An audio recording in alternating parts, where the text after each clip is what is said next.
Well, good evening and welcome to Rangers Radio. Join myself, Ox, here on the show tonight to discuss a depleted Rangers losing 1-0 away in Prague. Is Linda. How are we doing, Linda? Evening, Ox, evening, everyone. I hope you're all well. Can I just say, I hope Connor Golson, any health issues that he's got, hopefully get well soon. And everybody sends their best regards here at Rangers Radio if it turns out to be a COVID-related illness that Connor's got. Right, Linda, thoughts? Oh, where do we start? It's a disappointing night. It's trying to put your sort of thoughts into words, isn't it, Ox? And it's disappointing, as I said, but without getting bleaked. Without getting bleaked.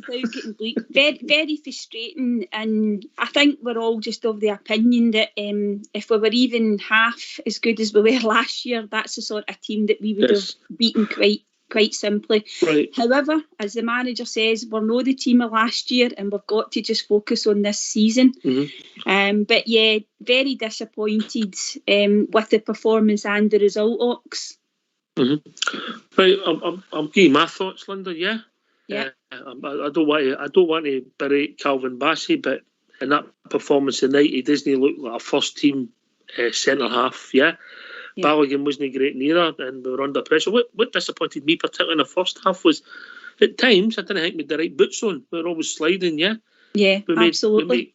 We make individual errors, and then we take control of the ball for a spell, and we look a decent side. And then as soon as somebody springs on us, we were under pressure. Because let's be honest, they had the vast majority of goal-scoring chances in the game, even though we dominated going forward, Linda, if that's fair. Yeah, aye, absolutely. And in a strange game, when, as you say, they did have 3, 4, maybe 5 chances, Ox, we were in the game. We just didn't make the right decision again in the final third at times. And I know there was issues further back in the park as well, but like yourself, I thought we started quite positively. Bacuna showed enough to show that he's got a bit of talent. Yeah, definitely. And we looked a couple of good forward runs. I thought Joe Aribo looked really up for it as well. And then, as you said, there was a couple of issues with people slipping. Bassey slipped, and I think it was just the first 10 minutes, and McGregor had to bail him out with a really good save. And then brilliant save. Yeah, in the first half after that, Ox, I just thought it really broke into a kind of pattern like that, where we were in the game and just a wee bit more quality sometimes. We had a couple of opportunities to create clear-cut chances, but we always looked vulnerable at the back. Yeah, I don't disagree with that, Linda. I mean, Alan McGregor was by far our best player on the pitch, Yeah. We lost the goal. I don't think Calvin, I think he showed his inexperience in the position. He runs goal side with the boy flicks it, and if he's behind him and challenges for the boy can't do that, or it just hits off him. That's the way I seen it. People might see it differently. I don't know about somebody on the post. I'm a fan of somebody on the post and corner kicks, but I think that when that hit the post, I don't know if the guy in the line would have got it. No, I would agree, Ox. We kind of said that as well, that because sometimes is it Stephen Davis that's normally on the post. He definitely wouldn't have got it. No, he definitely would have. And sometimes you've just not got any luck. We were just saying if that happens at the other end for us, that hits the post and doesn't cross the line. It's just I know it's not all down to luck, but no, we didn't. It was a good delivery into the box. Something that you'll maybe touch on later on. Our delivery into the box is shocking just now. Tav and Borna, for guys who were getting, I don't know the stats, Linda, but 70% of the balls last year were good and 30% poor. I think it's flipped, if I'm being honest. Yeah. Hello. You hear me? Oh, don't you go. You there, Linda? I think I just lost you a wee bit, Ox. Can you hear me now? Okay. Yeah, I can hear you now, yeah. Right. Yeah, I would agree. Yeah, carry on. No, I was just going to say I would agree with you about the delivery. the number of assists that they both have had over the last few seasons. You're struggling to think about any decent balls going into the box at all from them tonight. And it just typified that the last sort of 10 minutes, Tav made a brilliant run down the right-hand side, and he just looks up and he takes the extra touch and takes the ball onto the byline and narrows down all the space, and actually narrows all the space for everybody who was waiting for the cross. And it just kind of typified his performance. For me, that's a confidence thing. You take that extra touch, Yeah. You know, it's when you should be taking your 7-iron, you take your 8-iron, innit? It's true. And with Borna as well, I don't know what it is with Borna. He's just not had a great start at all. I don't know how fit he is. Match fit, but I'm always going about. I know he's fit. You can't play 90 minutes of professional football unless you're fit. But Borna just looks as if he's got half a yard to give us, and it comes right. I've got a big criticism tonight. Yeah. Big criticism. My opinion. Everybody else is entitled to theirs, but they know I'm always right, Linda. Yeah. Yeah, definitely. Right. I wish. Right. Go on then. So we bring young Hadji on, and everybody knows my thoughts who listens to the show on young Handy. I've got a bit of sympathy for him tonight. We bring him and we put him in that position, particularly in the second half, and we put him in the position where Wright and Kent have been playing. And they've played it in all these European ties and with no width at all. Yeah. And it's no worked. And Michael, give me a phone. I'll point out and I'll tell you where to get some razor blades to smack yourself up. You're representing Rangers at the side of the park. I know that's a cheap shot, but give me a phone. Tell you what you're doing. And if you're in charge of the substitution and the tactics, we'll get 2 players booked when the referee started showing yellow cards. I was crying out in this house to get Sakala off because I thought he'd run his race about 75 minutes, bring on Wright, and take Glenn Kamara on off because he wasn't worse or better than anybody else in a relatively poor performance, only because he was booked. Then we could play the game with nobody on the park being booked and go at them and see how it took us. But 5 minutes I was going on about it, and then lo and behold, never a sending off, but the referee couldn't wait to get the second yellow, and there you go, you're down to 10 men. Yeah, definitely, Ox. I mean, first of all, on the Kamara incident, feel sorry for Glenn. For some bizarre circumstances, we ended up with him getting booed every time he touched the ball. That's for another discussion. I'm not going to go into that. Thought that was disgraceful. But you're right, there's not a lot in that. And yes, he probably could have got taken off because, as you say, you could have picked any of them. So just think cleverly and just say, right, we'll get him off the park. And I agree with Sakala. I thought he had run his race. You were thinking, is he going to maybe leave Roofe on to play up with Morelos? But then we're all saying that perhaps they don't play as well together. So is he left Sakala on for his pace? I don't understand. Obviously, Steven Gerrard's told you we've got big games coming up on Sunday, and that's ultimately his priority. But Kemar Roofe tonight, doesn't look after the ball. To me, he's got to be playing running about a number 9 right up top in a 4-4-2. I don't know if he fits perfectly into your system because his biggest thing is finishing. General play, he's no the greatest. Occasionally he gets some nice touches, but he's a finisher. Yeah, he's better in the box, isn't he? And I can only, and it's no disrespect to Kamar, but I can only think of one sort of decent wee pattern of play he had. And he actually, you wished it had been in the reverse, but he picked the ball up on the right-hand side. I think it was the second half. He played a brilliant ball across, and Sakala has not made the run that probably Roofe would have made. He would have had a tap in. Can I just say one wee thing about Sakala as well? Mm-hmm. He's trying hard and he's got a bit about him, but surely to goodness he must know the offside rule, Ox. He's getting Michael caught. Beale, take him to one side and teach him it if he doesn't. Honestly, carry on, Linda. We were just saying, does he actually know that there is offside in football? And I don't mean to be facetious or smart by saying that, but if you look at most of the runs that he's making, Ox, he's getting caught offside all the time. there was a brilliant ball, actually, one of the ones that Tav did put in the first half. He crossed it into the middle. Sakala had actually gone too early, got his header away. He was about half a yard to a yard offside. He didn't need to be anywhere near offside. And we got the goal and he was offside there as well. And then with the tough one at the end when he smashed it, I never noticed it the first time, and I must confess. But when you see it again, it must have been a yard, if no two offsides. Oh God, what are you doing, son? Honestly, there was a few sweary words getting shouted in my house at him tonight. Disgraceful. There's enough of that talk. Yeah. Yes. Right. Okay. We'll get these lines open. Are you ready?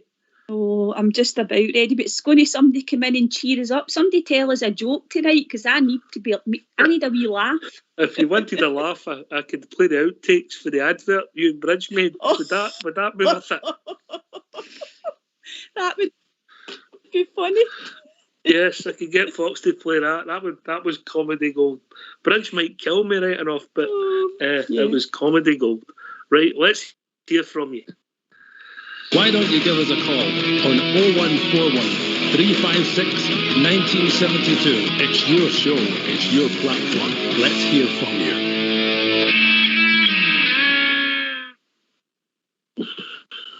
It's interesting. I'm not going to mention the race night tonight, apart from because it's an aftermatch show. Apart to say that the response has been absolutely fantastic already. The tables are moving really, really fast.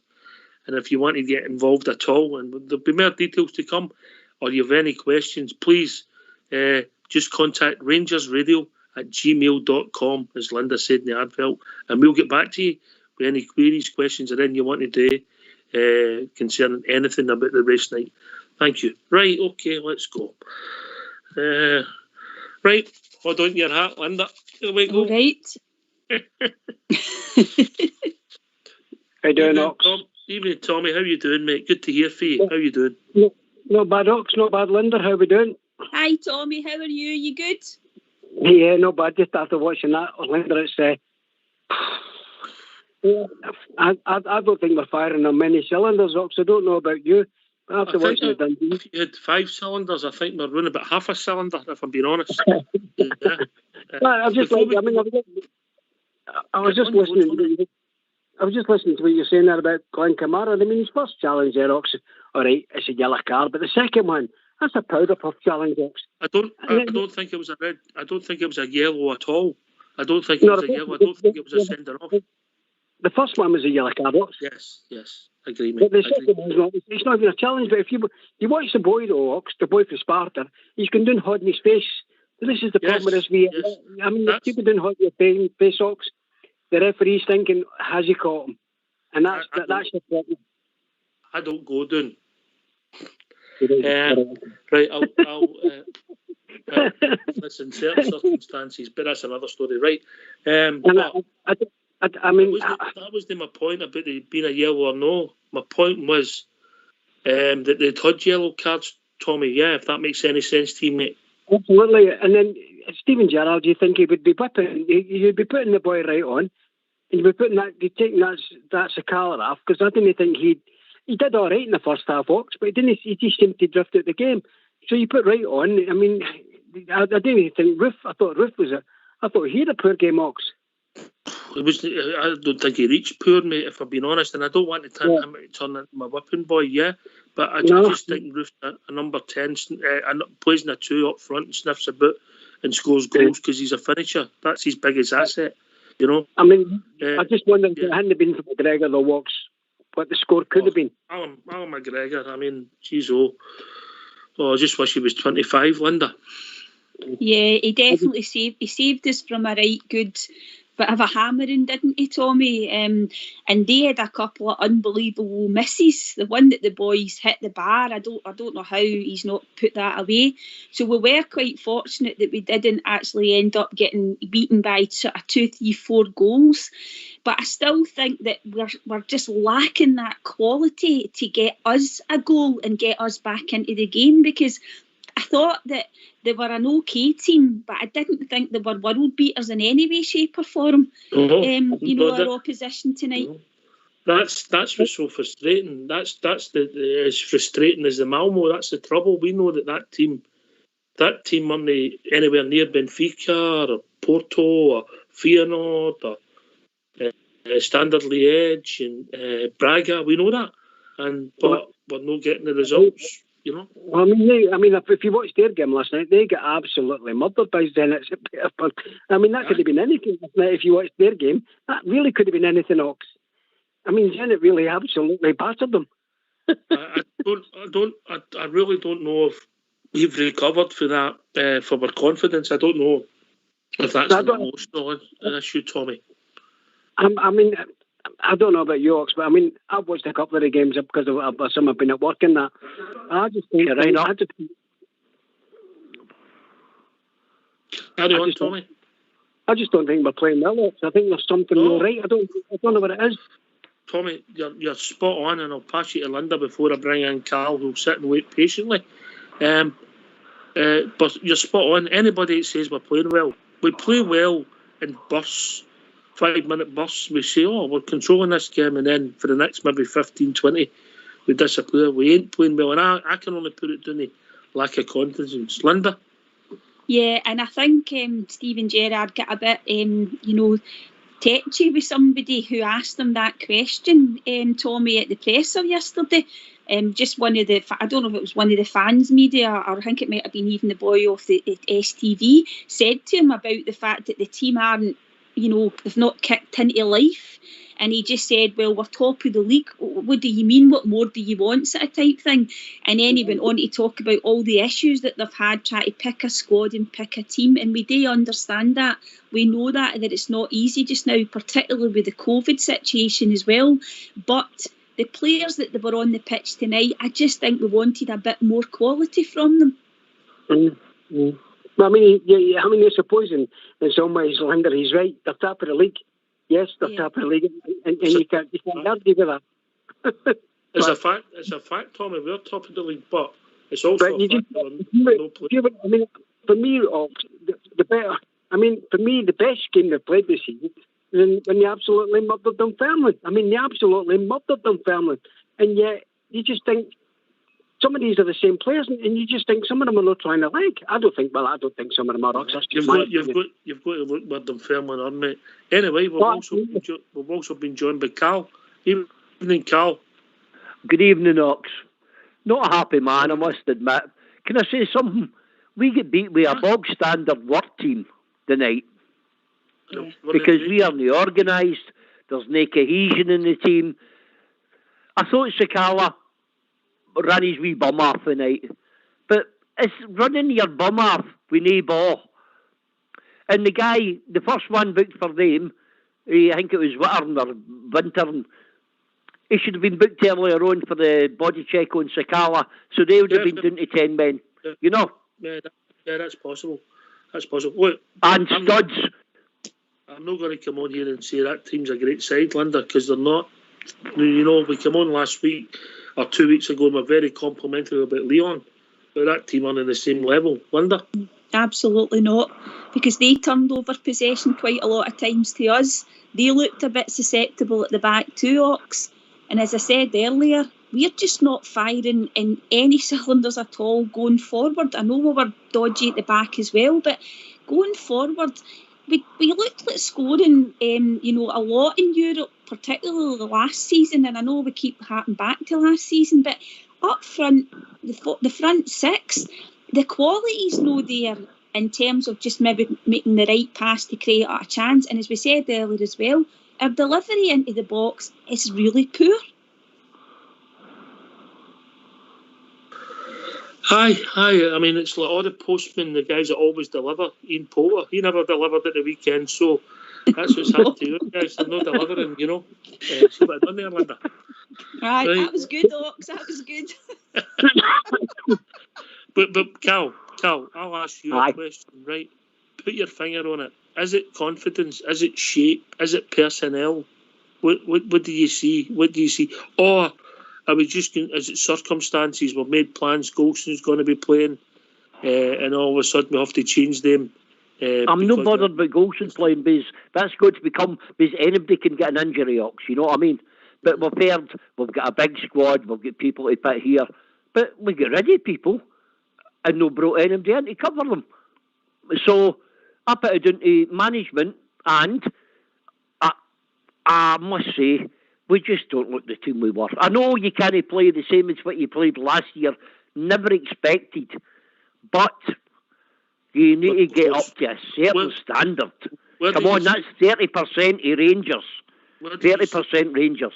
Where do you see this now, Tommy? Last year, maybe consistently, an average scoring an 8.5 out of 10 for our performances, and maybe we're doing it 6s, maybe even 5.5s, if I'm being honest. I can tell you my performance with the team tonight. I'll give McGregor a 7 because the guy played well. He couldn't keep that one out, going over the line. Impossible, because it was behind it before he got to it. But 3, 3, 3 and 2. You know, we weren't at the meeting. We were not at the meeting against a bog standard works team. Yep. Tommy, I know I'm going to get shipped me crap for this because I say it, you know. Yeah, Carl, just sit there. Your name's, we'll come back to you, mate. Tommy, and you come, mate. Don't disagree with Mox. I mean, apart from McGregor, maybe Davis, but Sakala did have a good first half, but you're hard pushed to pick somebody that really stood out, Mox. Rebo looked all right. All right. Yep, great point, Tommy, because Linda, Joe Aribo looks better playing up one further up, didn't he? Yeah, I thought he started all right. Yes. I thought he looked right. I didn't think Mulligan had a bad game. One at a time. Let Linda finish. Then we'll bring you in. Just wait. It's no difficult. Wait for your name. No, I was just going to say, Tommy, I thought he started well, Aribo, and he looked as if he was going to be kind of up for the game, you know, and you were hoping that he would kick on. But he again faded out of the game, and then obviously he got taken off. But we all thought that Joe was really up for it, but it just didn't last. But then when we made the substitution, once again it's Joe Aribo. We moved positions. Yeah, he was playing further up, and then we brought him back one, Linda. Yeah, that's right, Ox. I understand what you're saying. Yeah. Listen, I know he's not playing fantastic, but he's the guy that always seems to be the one that gets shuffled around, to accommodate anybody else. And I'm not saying he played great when he got moved back. He didn't. Nobody really did, but he was doing okay in part of the front three, causing a wee bit of danger with his quick feet, but then he sort of fell out the game. Tommy, in you come, mate, and then we'll go back to Carl. I was just saying about it. I didn't think Balogun had a bad game, Ox. Again, he was one of them. But then, in so much of the second half, their forward guys seem to give him the run around. I just don't. I mean, I didn't think he had a bad game, Balogun, but I just don't know what it is, Ox. I don't know. We're shaping the second half. But there was a situation in the second half, Carl, and I don't know if you noticed it, Carl.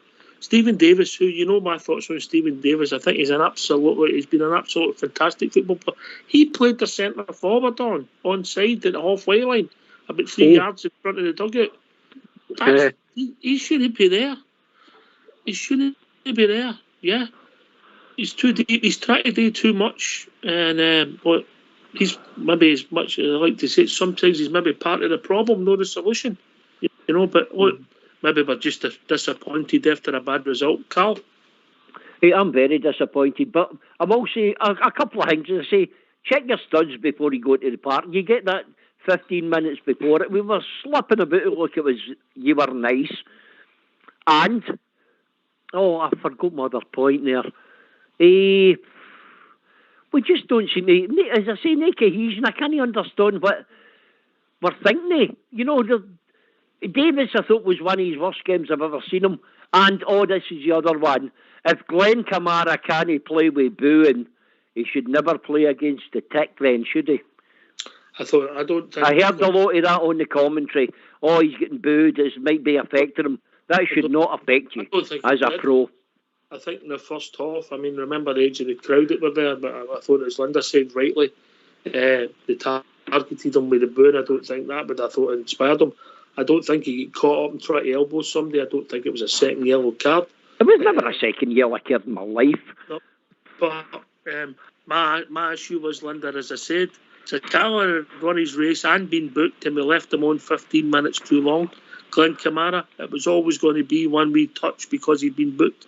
And you've got to be aware of these things as a coach. Linda? Yeah, absolutely, Ox. And you're right, Carol. I don't, the booing thing, in terms of Kamara, I'm not saying any way, shape or form that would have affected him. I just think it was a bit of poor taste in terms of the whole set of circumstances.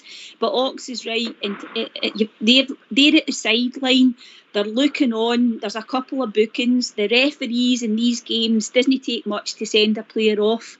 And as we said earlier, it didn't need to be the substitutions that he made. It could have been any of them that he took off. But think a wee bit more cleverly and get the players off that are on a yellow card for sure.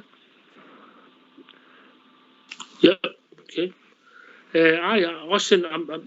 That's Steven Gerrard concentrates the game, and we've got all these coaches because we've got more coaches. You think they're standing waiting for a bus? The number of coaches we've got in the dugout. And they should be talking, and somebody should be aware of that, so that and mention we've got to think now. We've got 2 people on a yellow card. That referee started branches with a few in the second half. It's all part of European football. Tommy? Well, I noticed. Steven Gerrard's always said about the guy that he's got there that's analysing the games. So there's somebody there that's analysed the game, knows Kamara's on a yellow card, knows Seclunda's on a yellow card. So you think, right, okay, how long have we got left? 20 minutes? You're right, put the boy right on.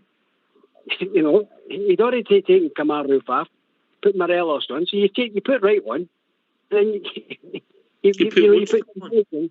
And you just think, you put Lindstrom on it, yeah, but you just think, but he's got a guy analysing the game there, Ox. He's actually got somebody who's sitting there with an analysing board, who's analysing what's going on in the game, who's committed how many fouls and all that. Because he told you that himself. He does his homework on all this, Steven Gerrard. So there's somebody sat beside him, saying to him, Kamara commits another foul, he's on his bike. And if Sakala commits another foul, he's on his bike as well. And you think, well, somebody's telling you, but he's done nothing about it. And I don't like to criticise Steven Gerrard. No, but you've got to be honest, I love the guy. What he's done for our club, I love him. The way he conducts himself. But you've got to be honest, he's only a human being, even though I think he should be running the country. We don't be able to get petrol. But he makes mistakes like the rest of us. Even I make the odd mistake. Anyway, we've been joined by Big Al. How are we doing, Big Al? Good evening, ladies and gentlemen. How are you, Linda? Big man. Good to hear you, Hi, Big Al. How are you? Hi, I'm brand new. Cheer us up, Al. Cheer us up, big man. I'll let you. I've got a couple of parakeets in the garden. Can you hear them? You hear them? A wee bit, Al. A wee bit, yeah. A wee bit, right. Did that cheer you up, Linda? Oh, just a wee bit. Tell us a joke or something. Well, this isn't really a joke, but the big one, I've named it Linda. She's beautiful, just like big man. The wee dumpy one, that's called Oxjay. Never have my bird feeder. Bit steak pie, never in it for him. You've hurt my feelings, big man. No. Steak pie, but best steak. Aberdeen Angus. Good man. Right, come on. Give us your thoughts. What can I say? Well, just, look, I was going to come on here and rip Steven Gerrard a new one, but you've kind of calmed me down with what you said. I admire the guy. He was never my favourite player. I've said that before. But what he has done for a club is great. We're going through a bit of a hard time. I think we can all see that. Sometimes I don't think he maybe helps himself, like the Hadji thing, putting him out there. Hadji's not really no good out there, is he? We've seen it before, he's no good out there. You talk about Joe Aribo, I'm not wanting to go too much about it, but I think to a certain extent, the midfield, they're the ones that are meant to supply there's nothing coming for creativity. Stephen Davis, I don't mind to get on his back too much. I'm only saying what I kind of see tonight.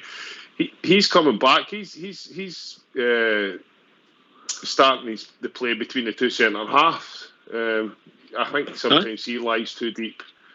Totally agree. Glenn Kamara as well. I think he could do a bit more. We didn't have that zip or fizz in the middle of the park. I was looking forward. I thought the team, when I seen the team come out, I said, "Oh, that's a wee bit change." And I think they were maybe asking for change. Somebody's mentioned, I don't know if it was Cal. On a disappointing night. Cal's a funny character, isn't he? Aye. I think it was maybe Cal that was saying it as well. Like we just missed that zip in the middle of the park. And when I seen the team, I thought maybe Bacuna would give a bit more, but he done okay when he was on. Now he was done okay when he was on. He showed enough. But I'm looking. He showed when you enough see okay, passing and he pings forward. I mean, that first 20 minutes when most of the creativity came from Bacuna. I know, but I'm thinking he's coming in. This is only my perception of it. I'm thinking he's coming in that team, and when he pings forward, that man he sees pings forward for the edge of the 18-yarder, rattling the back of the net. If that makes sense. Alfredo Morelos, I don't know what's happened to him. I was reading a wee thing before the game. I see he's not in that Colombian squad. I didn't blame the Colombians for not putting him in the squad, but same again, he's getting the ball far too deep outside the 18-yarder where he's back against goal. He can never in a million years score for that position. Do you want my theory on that, Al? Do you want my theory on that? Ahead. Right. Go ahead. But I watched it tonight, particularly in the second half with Hadji, and there's some sympathy for Hadji. He's playing in front of the midfield and behind the strikers, the same place that Wright and Ken have been. This position will have come up with, more so this season. We did use it at times last season, but more so this year. So he goes there. Morelos or whoever's at centre forward comes close to him. The midfielder, who's usually Davis, then goes back because he's in that space. And the next thing you know, the whole centre of a back part is pushed back and lopsided back the way because Davis is back beside the centre halves. The guy it's meant to be creating is then in the hole where Davis or the midfield should be. And then Morelos comes deep into that space. It was okay when it was working. But teams are doing now. They're letting Alfie go into that space, and the centre halves are staying. He's not a danger there. When we go to the goal. No, exactly. He's a danger for other players, but he's not going to score any goals, mate. No, he's not the danger there, right? No. So, look, you know, I'm not that admired by Joe Aribo, but I do have sympathy for the boy because he played 3 different positions tonight. 2 different positions. And if he's going to get used like that, I'm never going to see the best of him, and I don't think he's going to. It must frustrate the young man. It must frustrate him. I know he's there and he's taking one for the team, if you like, but it must be a hell of a frustrating if you class yourself as a creative. What's his job title? Creative attacking midfielder. That'd be fair, mate. He's a creative for me, player, that's right? substitution. For me, that's substitution. It's a positive substitution. Should have been right. Brings Hadji on. For me, it should have been Lundstrom. Linda? Yeah, absolutely. And unfortunately, Joe then gets pulled back. And I thought that Joe was the bright spark in the first sort of 10-15 minutes. He looked really up for it. You know, he was quite aggressive and he was positive, and we seen him. I never see that. I only saw it the first 10 or 15 minutes, Al, and then I thought he just faded out the game. Well, that's Linda. That's maybe where I have my issues in regards to Joe Aribo. There's no doubt that the boy's got a bit of skill about him, but how do we strip him back a wee bit more and allow him to flourish? Because he's been there three years now, and the manager praised him. I'm sure it's not verbatim, but I'm sure the manager said when he came in, this guy could be whatever he wants to be. Yeah. Well, 3 years down the track, he's not. I didn't want to make it about Joe Aribo because he's playing for Rangers, and I really understand his talent. The problem sometimes is we've got boys that are maybe arguably what you would call a number 10 who would play off the strikers and just hover around that space, who could do that. Roofe would do it as a sniffer to score goals. Joe Aribo, Hadji, they would do it in a 4-4-2 to make goals for guys running wide or to feed the centre.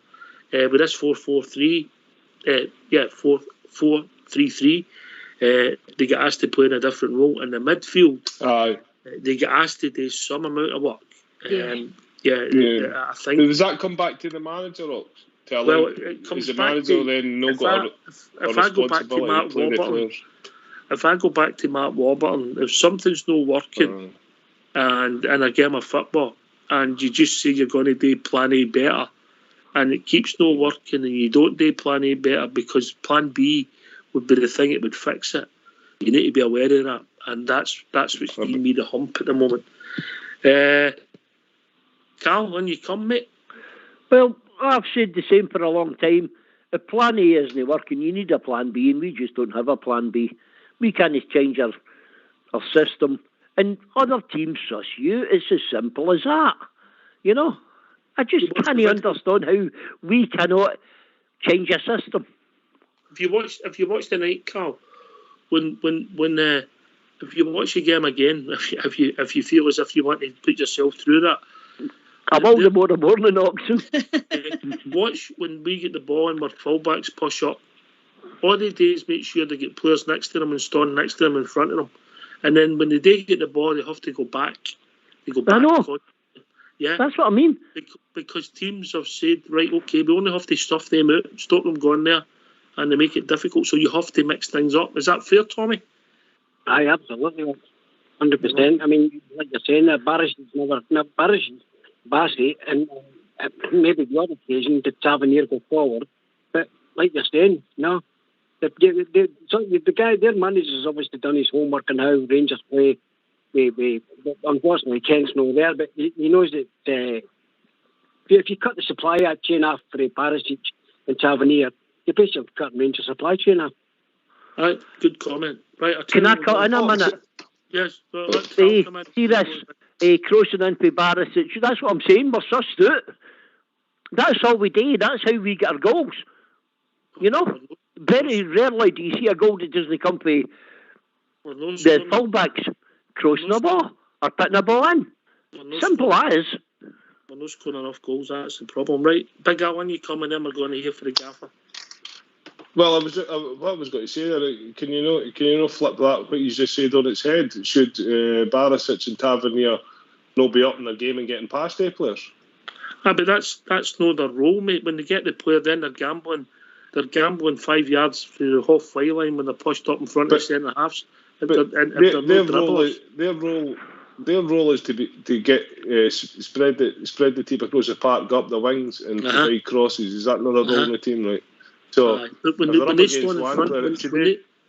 somebody stands in front of them, say arguably one of their wingers or their centre forward cuts across and blocks them after two, if they play 4-4-2 and blocks for wide men, don't have to stand in front of them, and then their centre halves are saying we can't pass to them. They're marked and your options become limited. That's all you have to do to mark somebody in the football park.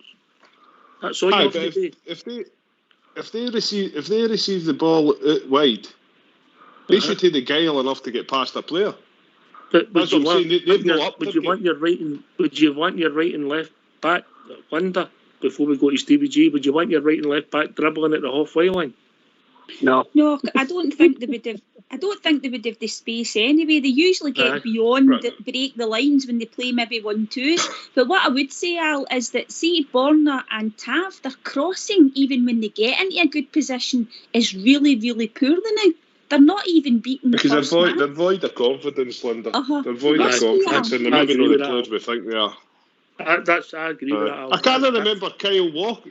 Kyle Walker runs up down that wing, gets by 2 or 3 players when I'm thinking about it. So it can be done. They just need to up their game, or they've just not got the quality. I think Kyle Walker cost more than our whole team, mate. Well. I'm just saying it can be done. Mute. We're going to hear for the gaffer. Good night, Ox. Good night, Ox. Good night.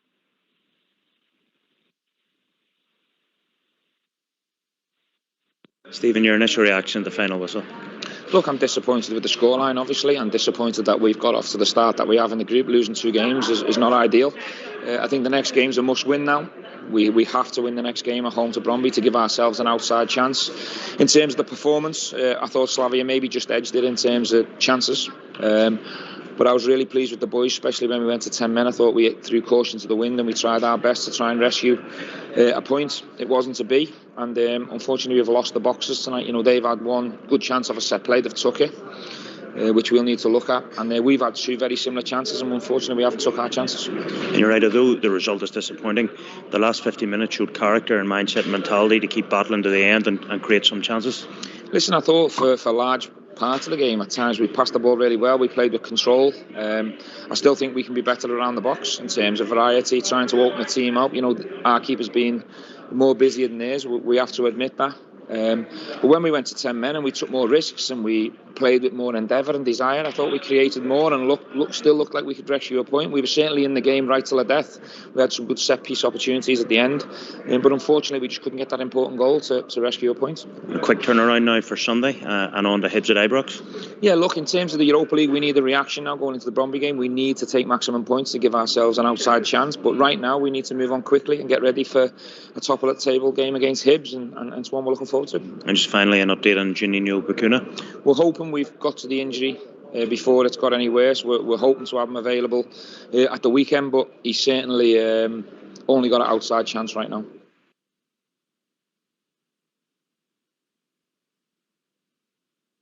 I don't think Bakuna's making it. I think we'll see him after the international break. I think he sums up the game. He's relatively honest. We're not doing enough running about the box, Linda. No, and he did say at the end about the fact that they did have a few chances, Sparta. When you think about the one the guys hit the bar and there was another couple of situations, but I think he's not going to come out and overly criticise players just now because there's all these issues with the squad and what he's got available, and I think it's just a matter of trying to get through this particular phase of the season, Ox. Obviously, we've got a big game on Sunday, and then you've got the international break, and maybe we'll start to see some faces coming back. But he's just trying to keep the squad together, and it's probably a fair enough assessment from him, I think. Maybe disappointed. And he'll get a bit of criticism. It's easy to be wise in hindsight, big Al, innit? I was screaming to take off Kamara and Sakala. Mainly for the yellow cards, but I also thought that Sakala had run his race for about 60 to 70 minutes, I think it was pretty much a fair assessment, and I also agree with Linda. Like we can't, especially him, he can't come out and start slating these players, but I would love to be a fly in the wall where there's no cameras there and it's him in front of the team. So publicly, I think he's doing a really good job in regards to the players. Because, look, I'm not overly disappointed tonight because I've said to you before, Europe's the gravy, a wee bit of gravy and that, but icing on the cake. This game on Sunday, don't mention gravy. Port better. I know, gravy boy will be on. Gravy boy will be on. So I'm disappointed in the aspects of it. Because I was looking to get some points on the board tonight. I wasn't going into it full of confidence because of our form this season.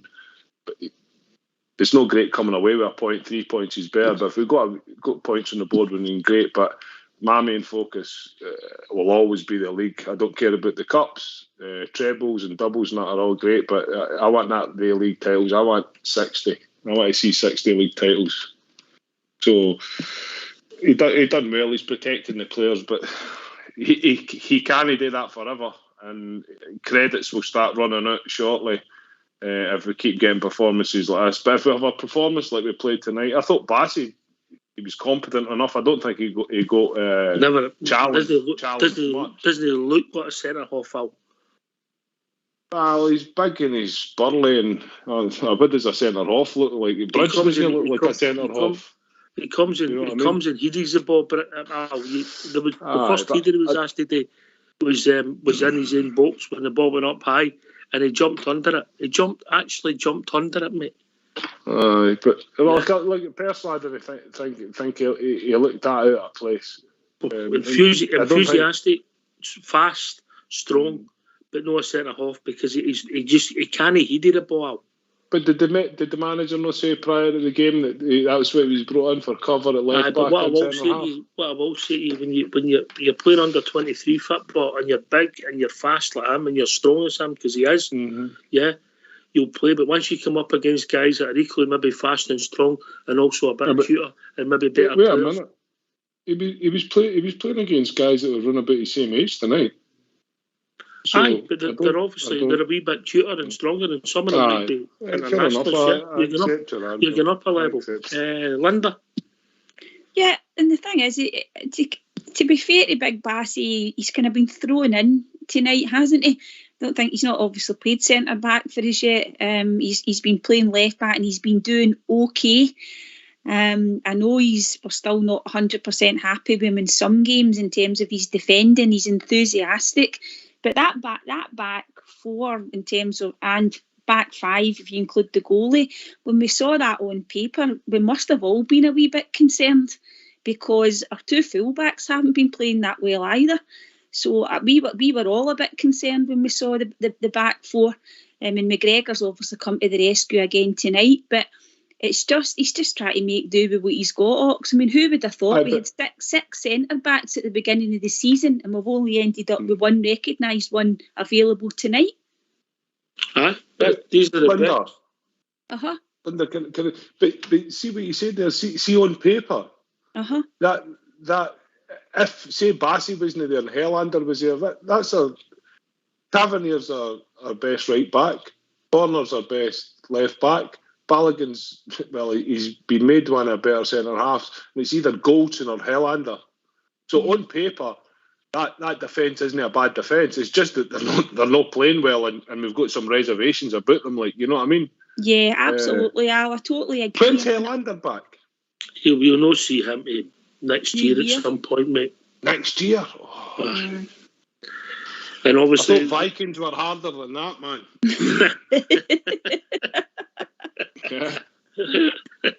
I like Helander. He's the best defender we've got. He might not be the best player we've got, but he's the best natural defender we've got. Linda, can you let Linda speak, please? Sorry, I love her voice. Sorry. I've been dying to say that. I know. One at a time. No, Al, I was just going to say what you were saying there. You're absolutely spot on. That probably is three of our best defenders, but our fullbacks just haven't been playing, as well as we would like them to. And a lot of people are still talking about giving young Patterson a chance. But I don't know. You can't write our captain off just because he's had not a great start to the season. But we're a wee bit into the season. That's the thing. You know what I mean?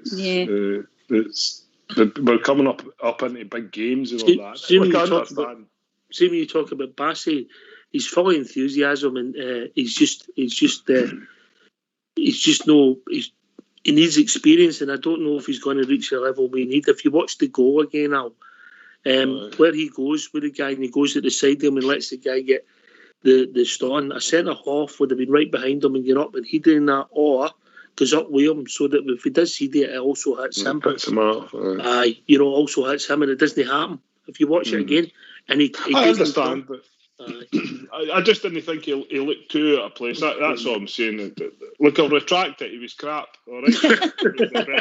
I'll retract it. No, I'm not having a go at the boys. Linda, he was thrown in, and he needs work. He needs work if he's going to develop. Look, on watching that tonight, But the physical, if Michael Beale wants to give me a phone, I'll come up with Okinawa and show. No problem. I bet you would. No problem. I'm not talking about Michael Beale. I'm talking about Big Calvin. Anyway, we'll be joined by David. How we doing, David? Evening, guys. How we doing, mate? How you doing, mate? Hi, David. I'm a wee bit disappointed, to be honest with you, everybody. Rightly so. I think we've scored 2 goals in Europe this year. I totally believe in the team, but I think it's time to say that something clearly isn't working. I love Gerrard with all my heart for everything he's done for us, but the buck starts and stops with him. I don't get why he keeps doing the same thing all the time and expecting different results. What's your issue? I mean, I don't like this. The wide men playing it at number 10 and with no width with the 3.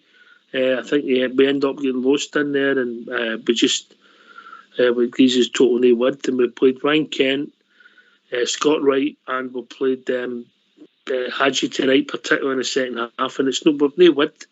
And are we really missing a fit, dynamic Ryan Kent, David, and then Big Al, then Linda?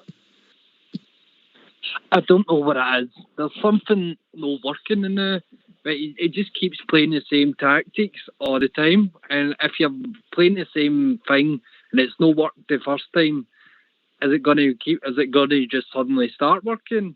No, something needs to change. I really don't know what it is. There seems to be a lack of creativity coming from the midfield.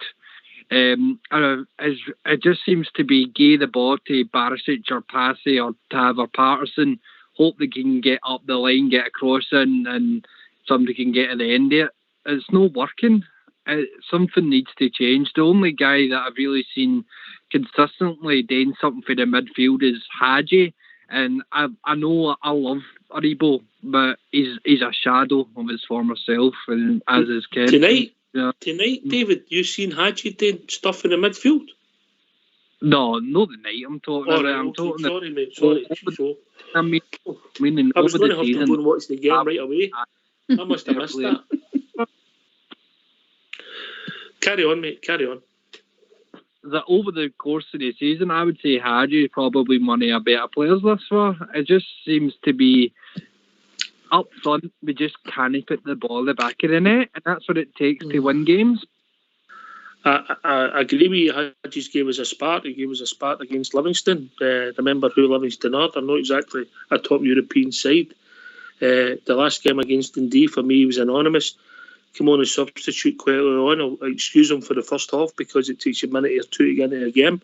And in the second half, for me, he was just back to the Hadji that I see, not the Hadji that we know he can be. Big Al, then Linda. I think you're right about Hadji, actually. I like him as a player, but whether he's playing at a position or whatever, he's no good out there on that wing. If we've got wingers, you play wingers out there, and we definitely miss Ryan Kent. I mean, he was one of the top three players last year, wasn't he? He gives you that width, he gives you that spark, he gives you the cut in the middle of the box. It turns defenders, makes defenders question it. Was leaving Alfie in a wee bit of space, or Alfie was getting space himself when he sees Kent, and then he's waiting for that ball, and the ball was going in the back of the net, and then we win the league. That's just not happening. Is Wright the answer? Well, I think we couldn't do much worse with Wright on the right-hand side, but has he got the quality to play week in, week out? Can he up his game? I think he can. Is he coming back for injury? I think he is you know? So he's maybe not 100% fit. But I'd go back. See what you were saying about doing the same thing over and over and over again. I think the manager's maybe...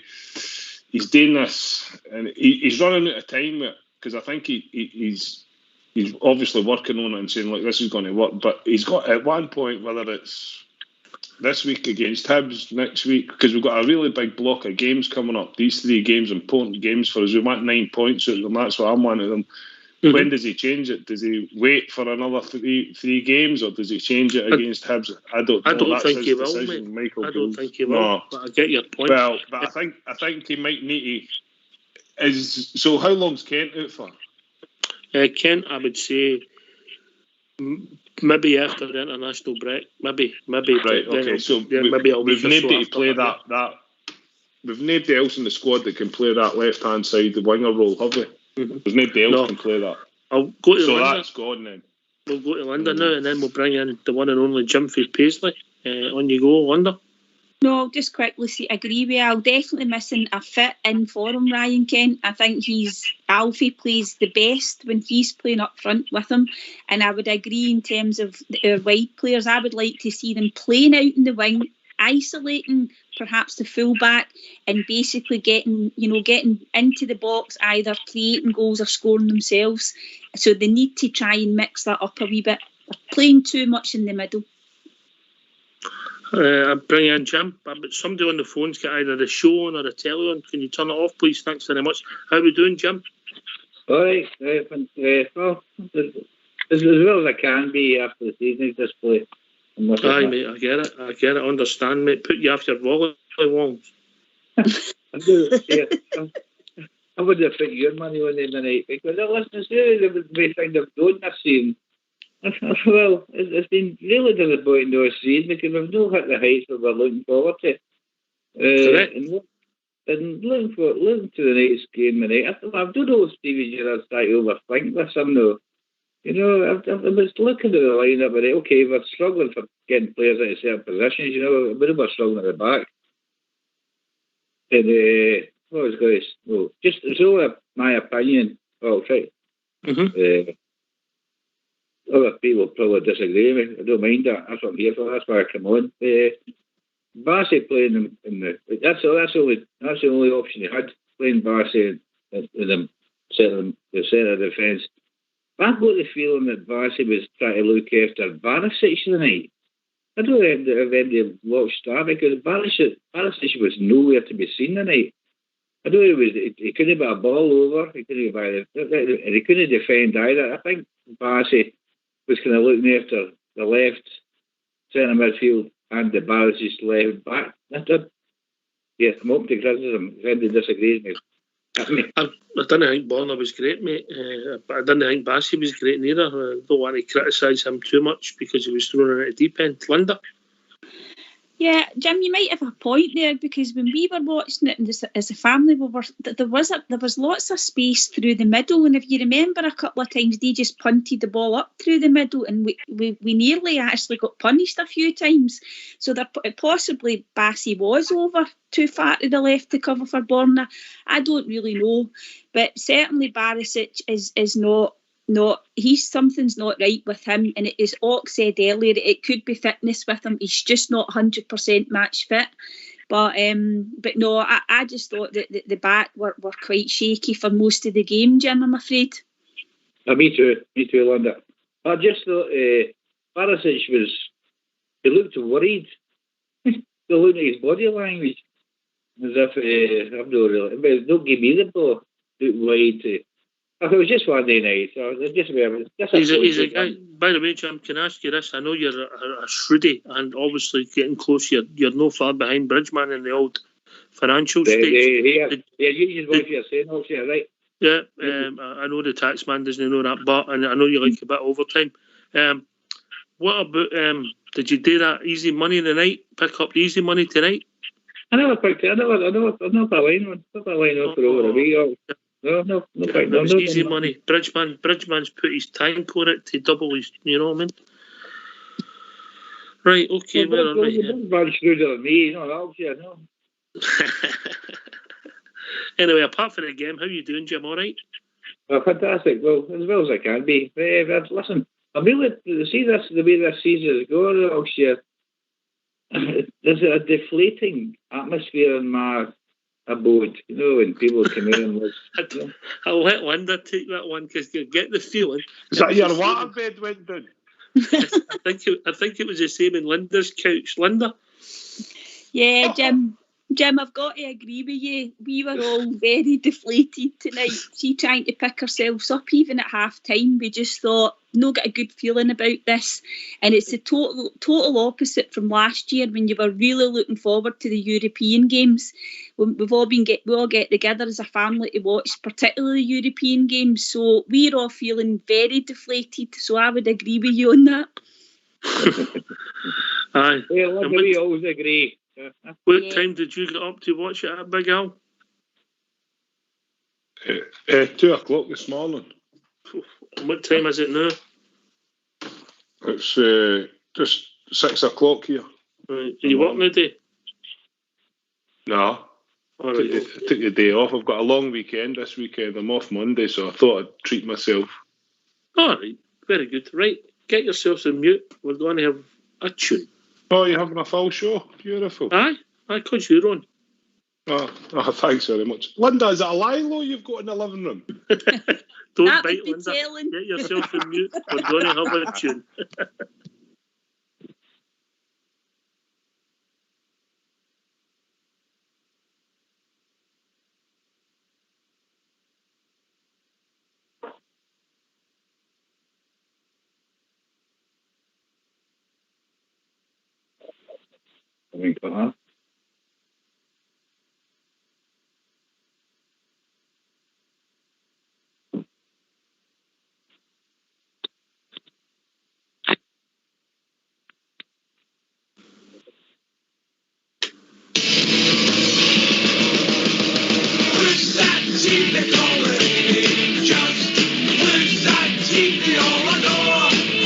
They're the boys and loyal work, and the stop the talent, and the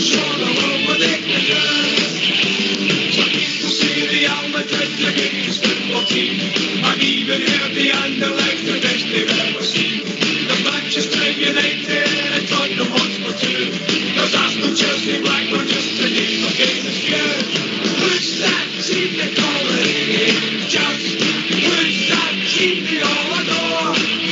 They're the boys in Royal Blue and the Scotland talent, and they're out to show the world what they can do. So ready on the hips to have to say ready on the Spaniard by the store. That's the whole Real Madrid, they will make a damn of it. To show the world what we can do.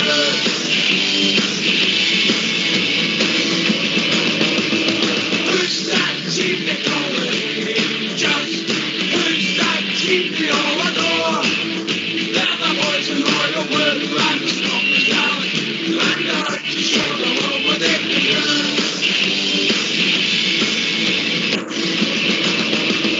Here's that help the Glasgow League. Just here's that help from me to you. And I hope that every game while I'm vocalising, and the voice that wear the famous rock and blue.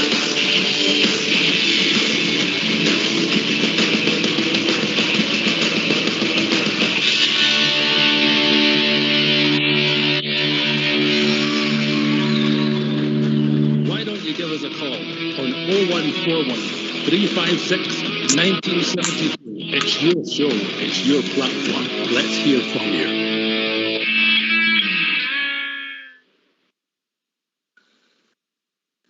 All right, we're back. Yeah. Yep. Yeah.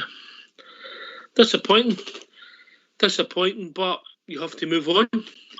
And obviously, I think a lot of people thought that Sunday was the biggest game. I was hoping to go to there with a draw tonight, Linda, and then beat Bromby twice and see what it took us in the group. That's what I was hoping to do.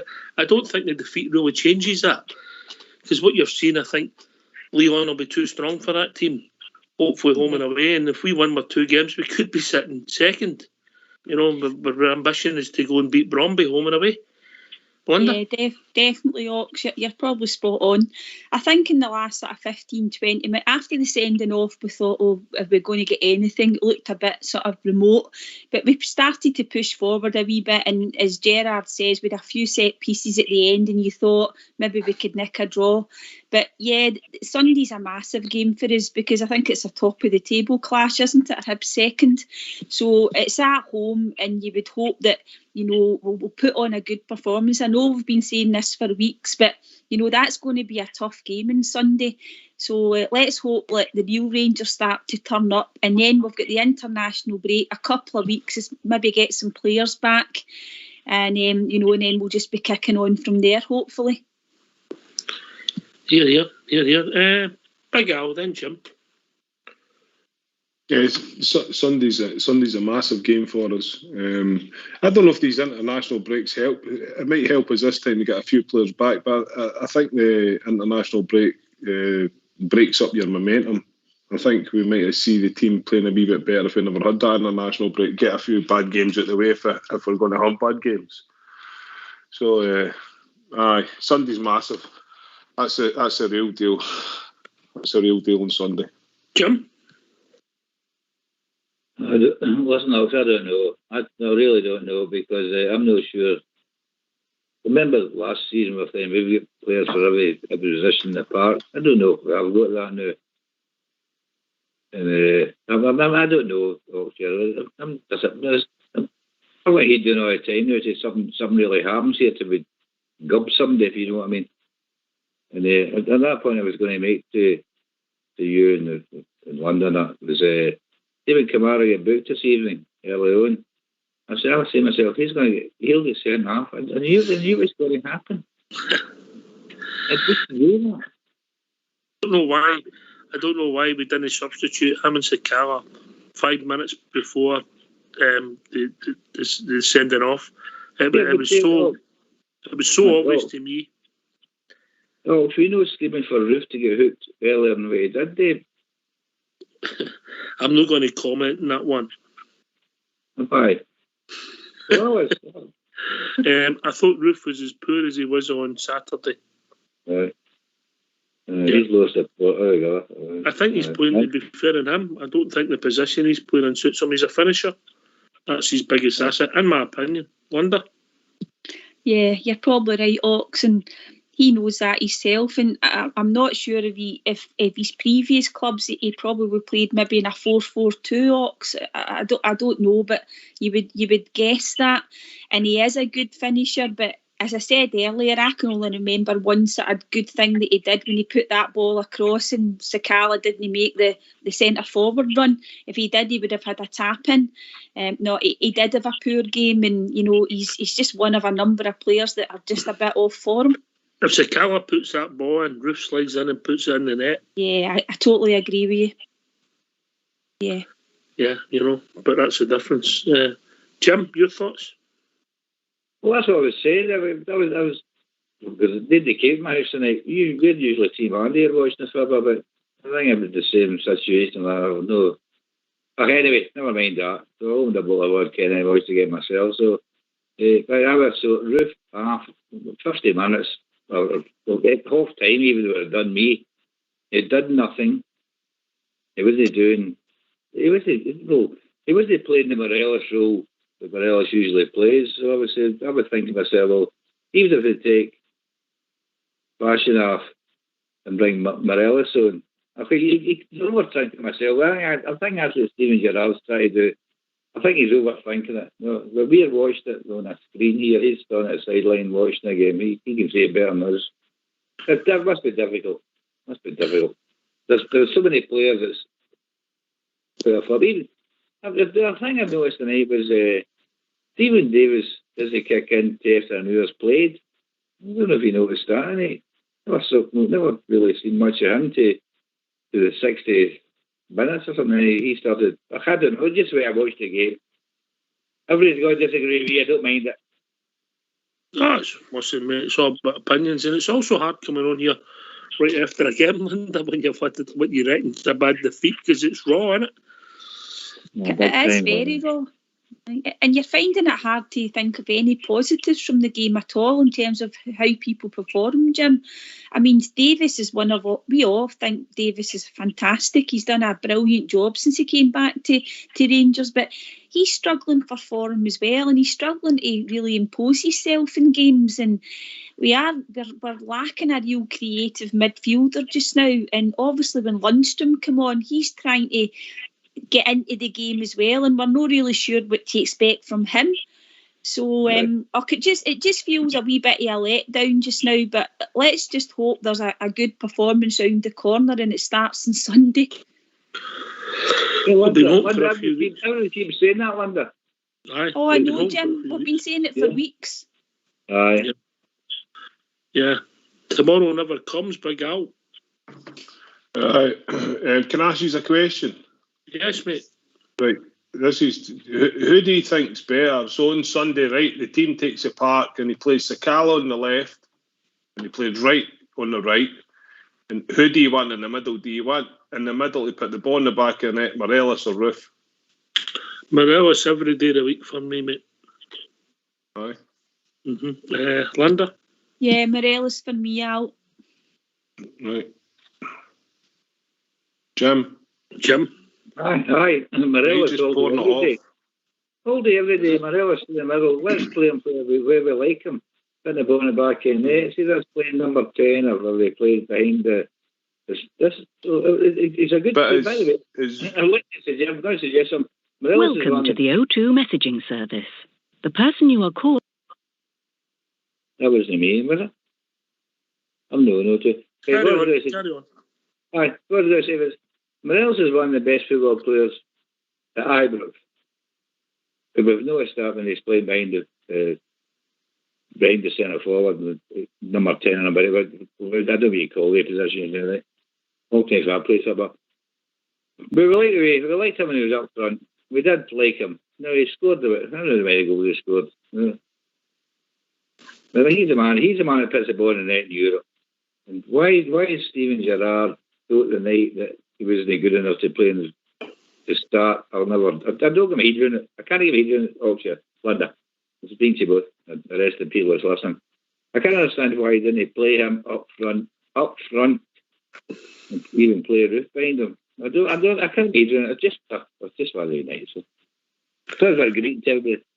No, you're doing me a greeting of a Christmas kid, but you're all right. Carry on, Linda.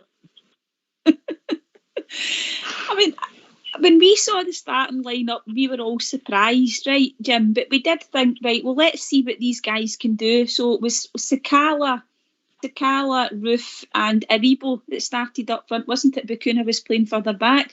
So we were all thinking, right, let's see what these boys can do. But see, after the first half, we were all wanting Alfie brought on at half time. So it just wasn't really working. But Alfie doesn't he look as sharp, I don't know. It's hard to judge him, isn't it? Because he set up that goal at the weekend for Aribo. You know, probably he's the only one that would have played that wee pass into him. So we want Alfie to get back to top form as well. But I just think, Jim, that they're all just out of sorts. How long is this going to go for London, do you think? Well, I don't know. As long as the rest of the league is playing as bad as us, I think we'll be okay. But I think it's the time we stepped up to the mark a wee bit. You know, they're training every day, Linda. They're on that train for stay in.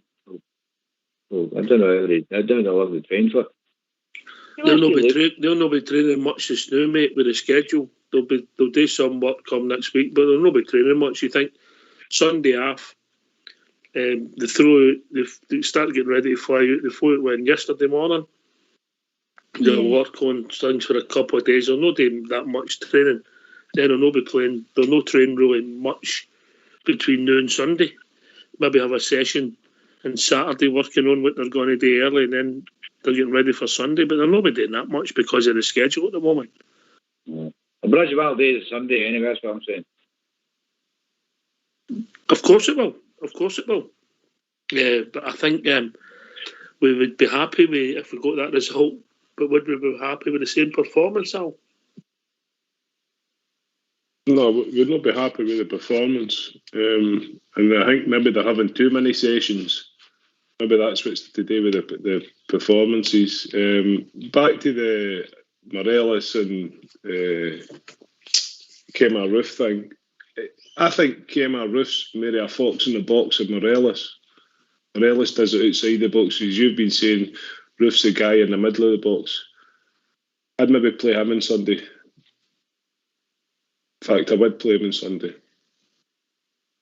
I think we got a better chance of him scoring a goal than Morelos. Morelos just doesn't, because we can't get Morelos into that position. Well, in saying that, I don't know if we'd be able to get the ball into Roofe as well. But I fancy Roofe in that middle of that box. The problem I've got with Roofe is he doesn't retain the ball for the team. If you watch but I'm just wanting him in the box and putting in the net. When the way we play, he gets it knocked up to him. He comes deep, he tries to control it, and a lot of the time, that. Definitely, Alfie's better at retaining the ball and holding the ball. He doesn't retain the ball. But if we can get crosses into the box and he's just in the box, all he's doing is there just to get the ball in the back of the net. I think Roofe's a better player at doing that. I would say that Roofe's a more natural finisher, but I would have Morelos all day long. That's what I'm saying now. I'd be interested to hear what other people would think on that debate, Linda. Yeah, it'd be nice to hear people's thoughts, and we're still looking for somebody to come in and cheer us up. Aye, Big Al's disappointed. Did I not cheer you up, Linda? You did a wee bit, but... Yeah, Linda, I was a funeral yesterday, and what I do it was after it. What did I do? Oh, right, you, Jim. As long as it wasn't yours, Jim, we don't care. Was there a buffet at it? Was there any volleyball, Jim? I didn't want my buffet. I don't say cheating for some reason. Well, Jim, I've got to say, you do put on a bit of a spread, mate. Fair play to you. Have you done the spread, Jim, for the race night? No, it's not. Very much. I've not been asked yet, but you know me, I'm always ready. Just in case, Jim. You'll see an Iceland truck turning up. He only needs 24 hours notice just for it to defrost. How about you cavern nights last week? Yeah. That's not like a man for Glasgow or Paisley or carving knives, is it? I always keep it with me just in case, Al, Right, I think Baloo's joined us. How we doing, Baloo? Hold on a second. I'm great. How you doing? I want a better for hearing your dulcet tones, bruh. Stephen, I said I'm great. I didn't really mean that. That was just an easier reaction. I've just phoned you up to cheer you up. No, I'm not really. Oh, right. You always cheer me up, mate. You always cheer me up. What I always do right after the games, I phone my brother. If I'm not there, I'm phone him. And then I know how to run a bath and get the razor blades out. So it's like, will I commit suicide in there? Will I wait till the bath's ready? And it's a bit of doom and gloom for everybody, isn't it? See, when I saw the team being selected, I mean, probably 5-6 of these players would never have been in your team at the start of the season. Probably. And saying that, certainly in the positions they're in. And the way we started the game, first 20 minutes, their manager looked worried. They looked worried. And I could see what he was trying to do when I saw the first 20 minutes, what Gerrard was trying to do. The pace was killing them. The speed of the guys up front was killing them. They didn't like it. They weren't comfortable with it. And then you started to get pedestrian again. You started passing it in front of them. And the defence weren't getting the ball quick enough. We weren't passing it slick enough. We weren't getting the ball moving quick enough. And that's when it gradually started to slow down a wee bit. And that's when guys started to lose their positions. Guys, like players getting too deep and all the rest of it. So, no, I didn't think it was really quite as bad as some of the stuff I'm hearing on here tonight, guys. I mean, calm down. It isn't good. It wasn't good, but it certainly started a lot brighter than I thought it was going to start when I saw the team. And I think we played relatively well, given the losses that we've had in terms of squad. I mean, like Kent, even Jack. I mean, I know Jack hasn't been here this season, and we only got half a season out of last year. But there's probably 5 guys there that wouldn't be in that team. And we should never ever get rid of Katic and send him out on loan. I mean, I'm a Katic fan. I'm pretty clear about it. I've been stating it clearly since the day that they dropped him and made Big Nitty Teed the main centre half. So I thought at first, given the players that we had in the park, I thought defensively we actually played relatively well. But like I said, when we started, when the pace dropped off and we weren't getting through them as much, it was like they started playing in front of them, and that is then so predictable, and then that throws everybody out of shape. So it was good, but it wasn't good enough. I would agree with you. We started the game brightly. Mm-hmm. I don't think it was our greatest performance. Ball retention, no, not at all. Individual errors. If you think about it, how many saves did their goalie have in the match? True, but you could probably say that in their goalie have in the match. But Ox, you could probably say that in a lot of our games. How many saves did their goalkeeper make? Maybe not by comparison to our goalkeeper, because in Scotland that just doesn't happen like that. But the same thing on Sunday, mate. The exact same thing happened on Sunday. We'd all the ball and indeed all the chances. Aye. But we're absolutely rotten on Saturday. Whereas we weren't particularly rotten. Well, we started off not too bad tonight. But again, it's the same thing, isn't it? That's what you're saying, is we were getting into plenty of positions up front, but we're just no getting the ball into the right place at the right time. Now, you've got 3 guys up front who probably wouldn't have been playing up front had Morelos, Kent and the rest of it been on the team. But Morelos wouldn't have had the speed to deal with these guys up front. I think that's why Sakala and whatever his name was, he was up there. And that was the difference. We actually really worried them with the pace. You can see they were rattled at first. And if it just kept on pressing like that, is that when that boy got his injury, we lost him? And soon as that happened, he was doing okay for me, but and me as well. And like you said, that's what happened. That's what when he went off, that's when Aribo changed his position. Aribo, Big Al said it was like Aribo. The boy's got electric feet. He's absolutely brilliant, and he was excellent for the first 25-30 minutes tonight. And then obviously it happens that he's actually got to be changed position, changed 2 or 3 times. Given the limitations that we've got in the squad, I think it was quite a good result considering how bad a squad we had.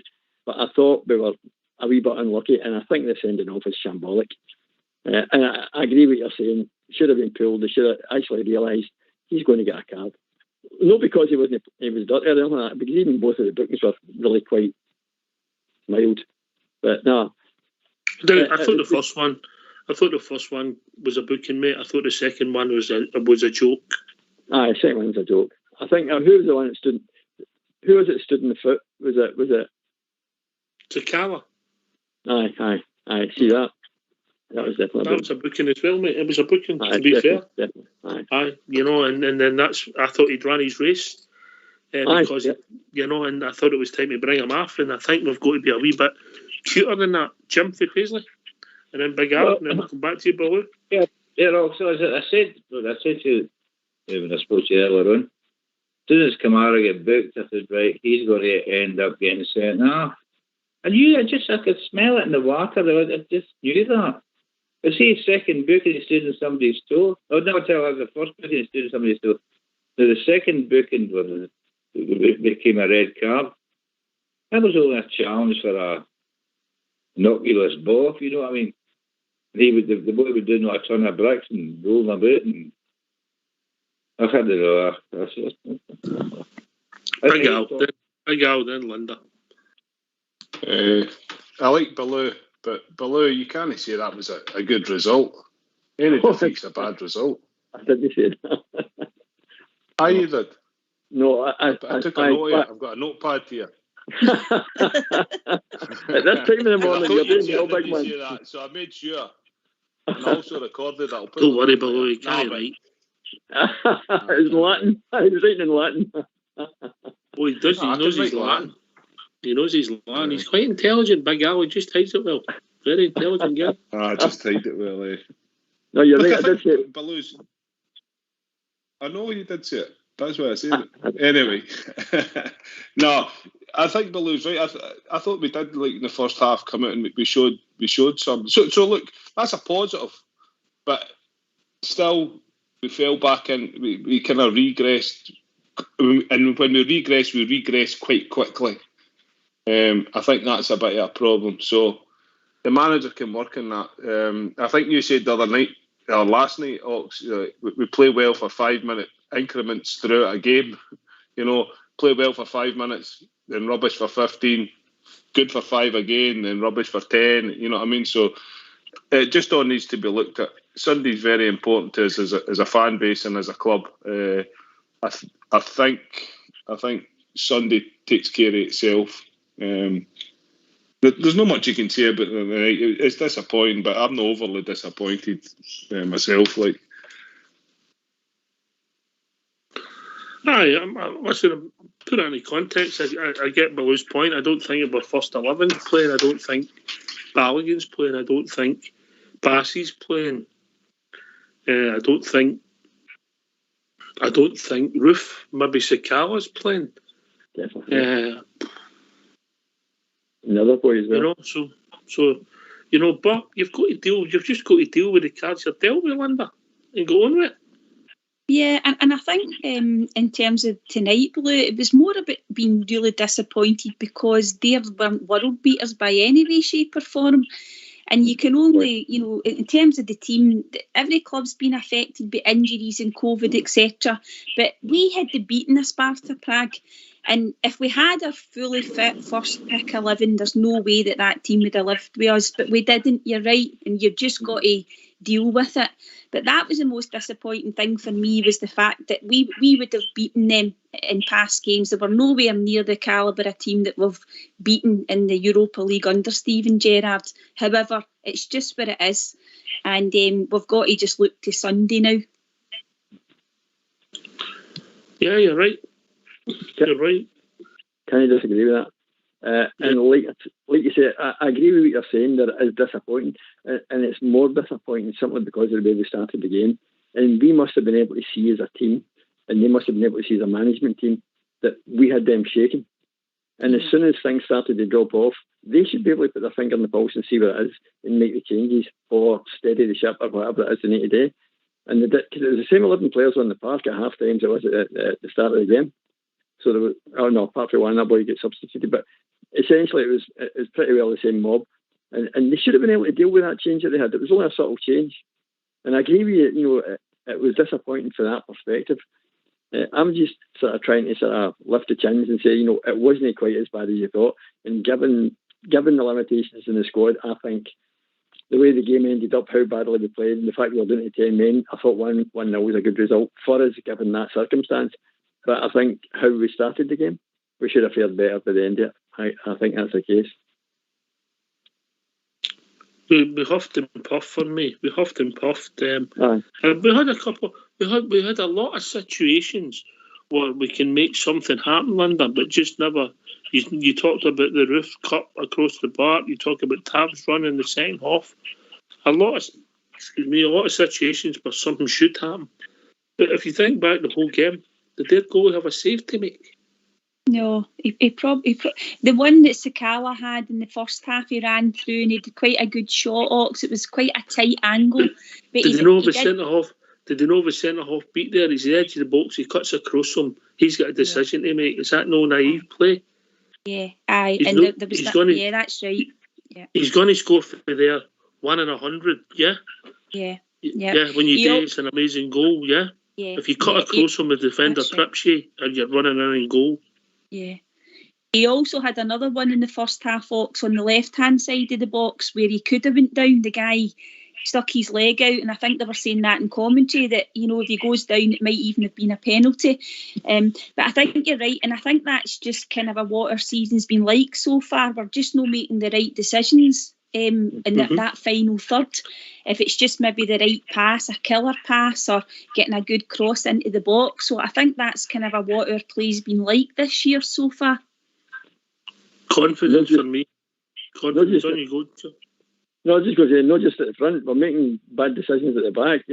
Some of the goals we've lost, but defence should be even clear players out. Like taking that chance. What you're saying about naive attackers, we've got naive defenders sometimes.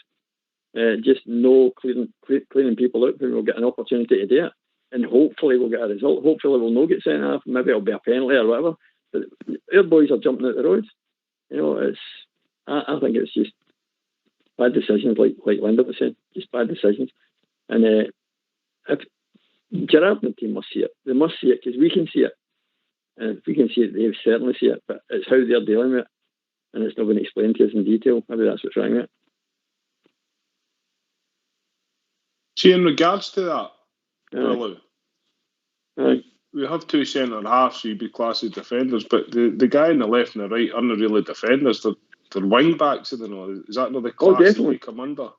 Definitely. You know what I mean? So, and I think that's possibly part of the two of them didn't have a bit of when I say dig, it didn't seem to be aggressive. You could get a left back and a right back who are just defenders. They don't go out of the halfway line, but they're aggressive and they can cut out plays and do all that. But then you didn't get the added thing of them getting up the park and getting some crosses in. You know what I mean? I mean, you go back to last season and maybe the half of the season before that, the two of them are crossing the ball for each other and scoring goals. Where has that gone to? You know what I mean? So they've regressed, but they're no aggressive players. So I kind of think that's God forbid Tavernier tried to have somebody like. Aye, well, I agree with that, but I think part of the problem is the right back and the left back. I think the problem they've got in getting up the park and being confident they can go up the park is because of the central defence that we've got. I don't think we've got a good central defence. I don't think we've had a good central defence for a long time. We got away with it last season, obviously, because as a team we played really, really well, and we didn't concede a lot of goals simply because as a team we actually pressed the minute we get the ball. We've stopped pressing the way we used to press. We're no slick with the passing and getting up the park and worrying people. We did it for 20 minutes a night. We did it in the first 20 minutes against Malmo. We did it with them at Hibs. Played them off the park for the first 20 minutes. Exactly the same thing. Gave them loads of problems. Then suddenly, balls up in the slates and we just revert back to type. So here's a question for you all. Here's a question for you all. I'll start with Jim and then I'll go to Linda, then Al and below again, and I'll give you all that. Does anybody think we don't look as fit as we did last season at this particular time? Jim? Right, well, it's a fantastic question, but we're playing we're buying players. They can play. I know the guys were saying they're two central defenders. We bought these guys, and everybody says, well, he can play left back and central defender. He can play left back and central defender. Well, you bring them fantastic playing out left back, right back. All of a sudden, they're crushed together to play centre halves together. That's what I'm trying to think. I'm thinking myself, is he playing it by ear? Okay, we've got lots of players that were unavailable tonight, but I don't think both these central defenders suit each other because they prefer to play wing back. Does that make any sense to anybody? They're not really central defenders as such. I think it was playing for lads. This way I saw the game, the way I watched it. Big Al then, Linda, on the fitness point. I think they're fit. I just think it's confidence. They're fit. They've got to be fit. They're professional sportsmen. If they're no fit, well, we've got a big problem. They're not as fit as you, right enough, and they're definitely not as fit as Linda. You like that, Linda? That bit of wee smile on your face? Oh. He's wasted, Linda, isn't he? He's wasted on this show. Aye. That'll be him all bothered, hot and bothered now. I know. I need to get the shorts on today. Warm, is it? Warm. Oh, it's lovely. Aye, it's all right, nice. Thanks very much. I know. The birds are out. The trees are blossoming. I don't mean when I say fitness, we're obviously fit. We actually, for the last 15 minutes, we actually gave it everything we had with 10 men. I just mean that we're just off it slightly. I don't know if fitness is the right word. Bridge might say match fitness. Some of the wee short passes, I don't know, 5 or 6 yards, some of the passes are absolute garbage. One of Barnes' last season was putting a ball. They can't get by the first defender. He can't cross the ball to the first defender this season. Last season he was putting a ball in empty seat. You know, every ball he put was a dangerous ball. Linda then below on the fitness, sharpness. I don't know what's the right choice of words is.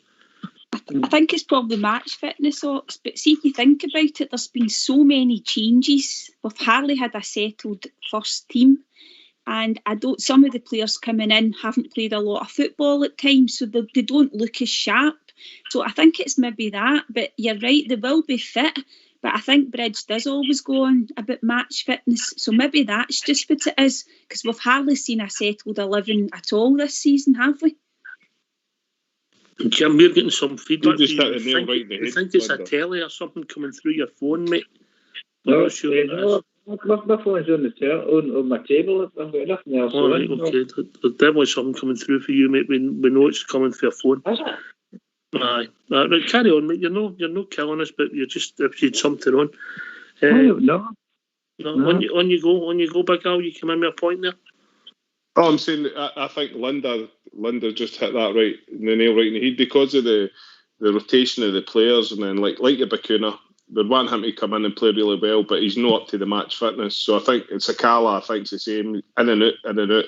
If you had played the guys for the start of the season, we might be seeing a different team. But I think Linda's correct in what she's saying, that, and I think that's the frustration of the manager. He has to bring players in. Somebody gets injured who is match fit, then he has to bring in somebody that's going to take 1 or 2 games to get match fit, and then the guy who was in before then gets rotated. But so I think she's bang on there.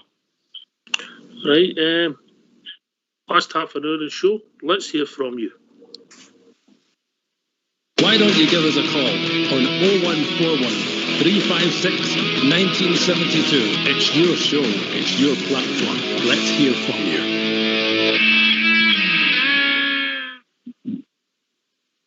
Is that better now? I took it off the table. Then it's all happening.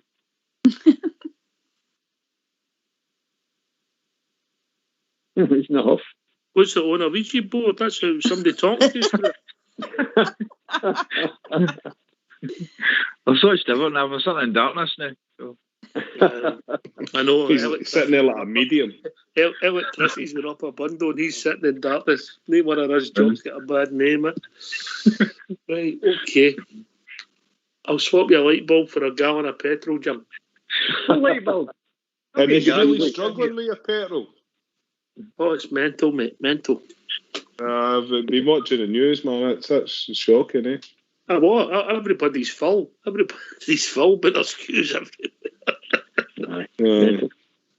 I'm still using that blue diesel. I'm all right. Oh, there's Dave from Grangemouth. He might be able to get us some petrol.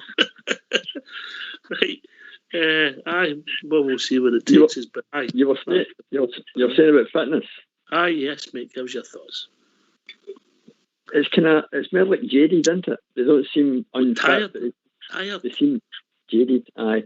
And I don't know. Tired. Davis tired. Tav tired. You know, Borna.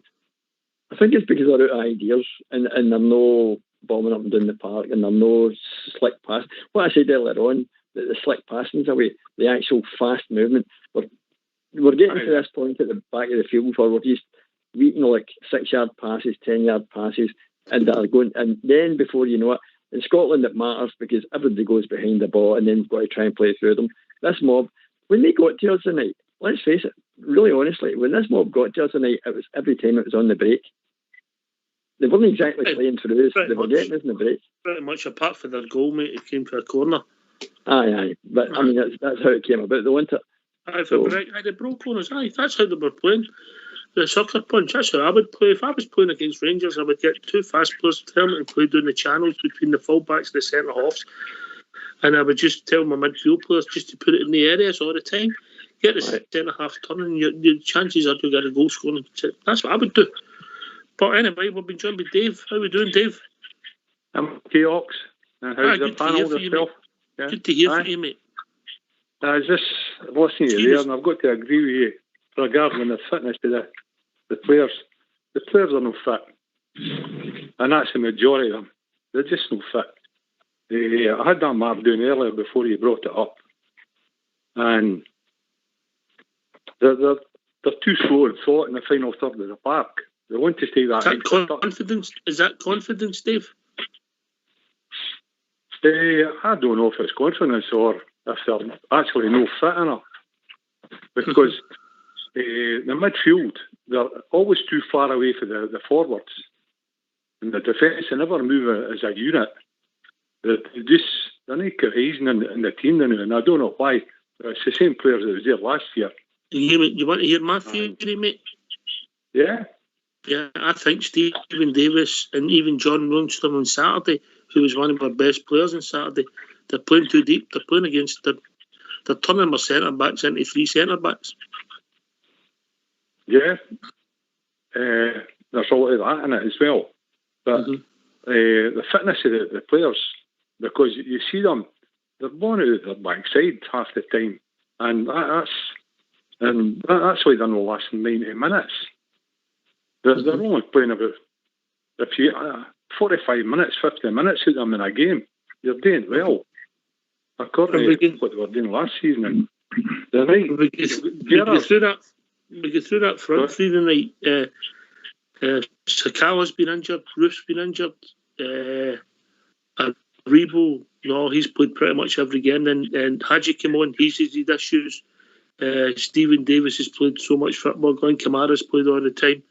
Bakuna's just coming back, got injured tonight. Borner's been injured. Tab's been injured, COVID. And Bassey and Balogun, they were first choice. You know, so they've all had issues. But I get your point. There's something wrong with the sharpness. Linda? Yeah, I'd agree. And Dave, we were just talking a wee bit about match fitness as well, match sharpness, because if you think about the forward players, we've hardly had the same three in the team, you know, all season. So you're probably talking a bit about sharpness, and you're also talking about understanding as well, building up a kind of relationship with each other, knowing what you're going to do, the runs to make, etc.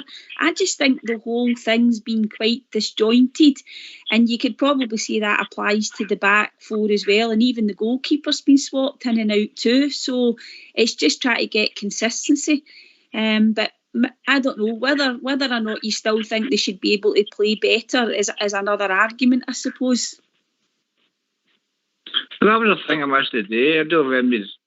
I know if I'm still on or no. Carry on. You don't make a lot of sense, but carry on. Well, this is new. I just wonder how Big Golston never turned out. Why was he no travelling? Was there something? What was the story with Big Conor Golston? All right. The gaffer said he had a knock. My information is it's COVID related. Yeah, Conor had COVID a few weeks ago, and obviously keeps testing. He's been playing and taking one for the team, no 100% fit.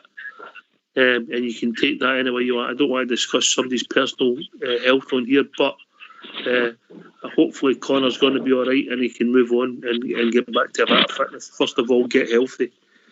So we believe, we don't know, it's not been confirmed, but believe he never travelled because of a COVID issue. Yeah.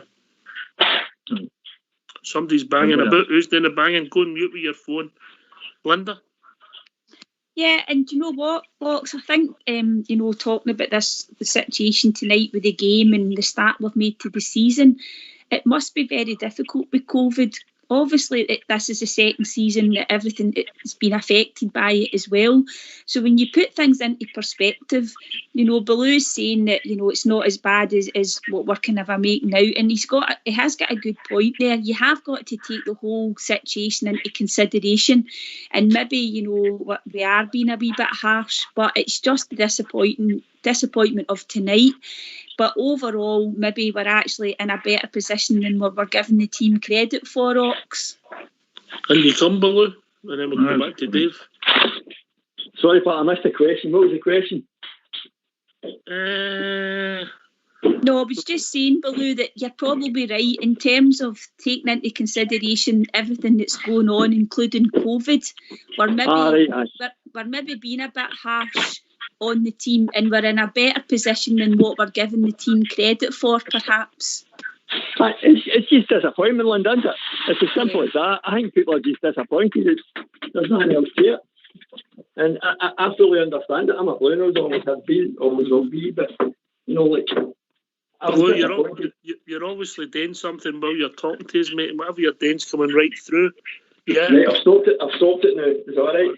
Okay, I know you might be meeting your pieces for the morrow, mate. I know that man never spoke, you know what I mean? I was watching a frying pan with you.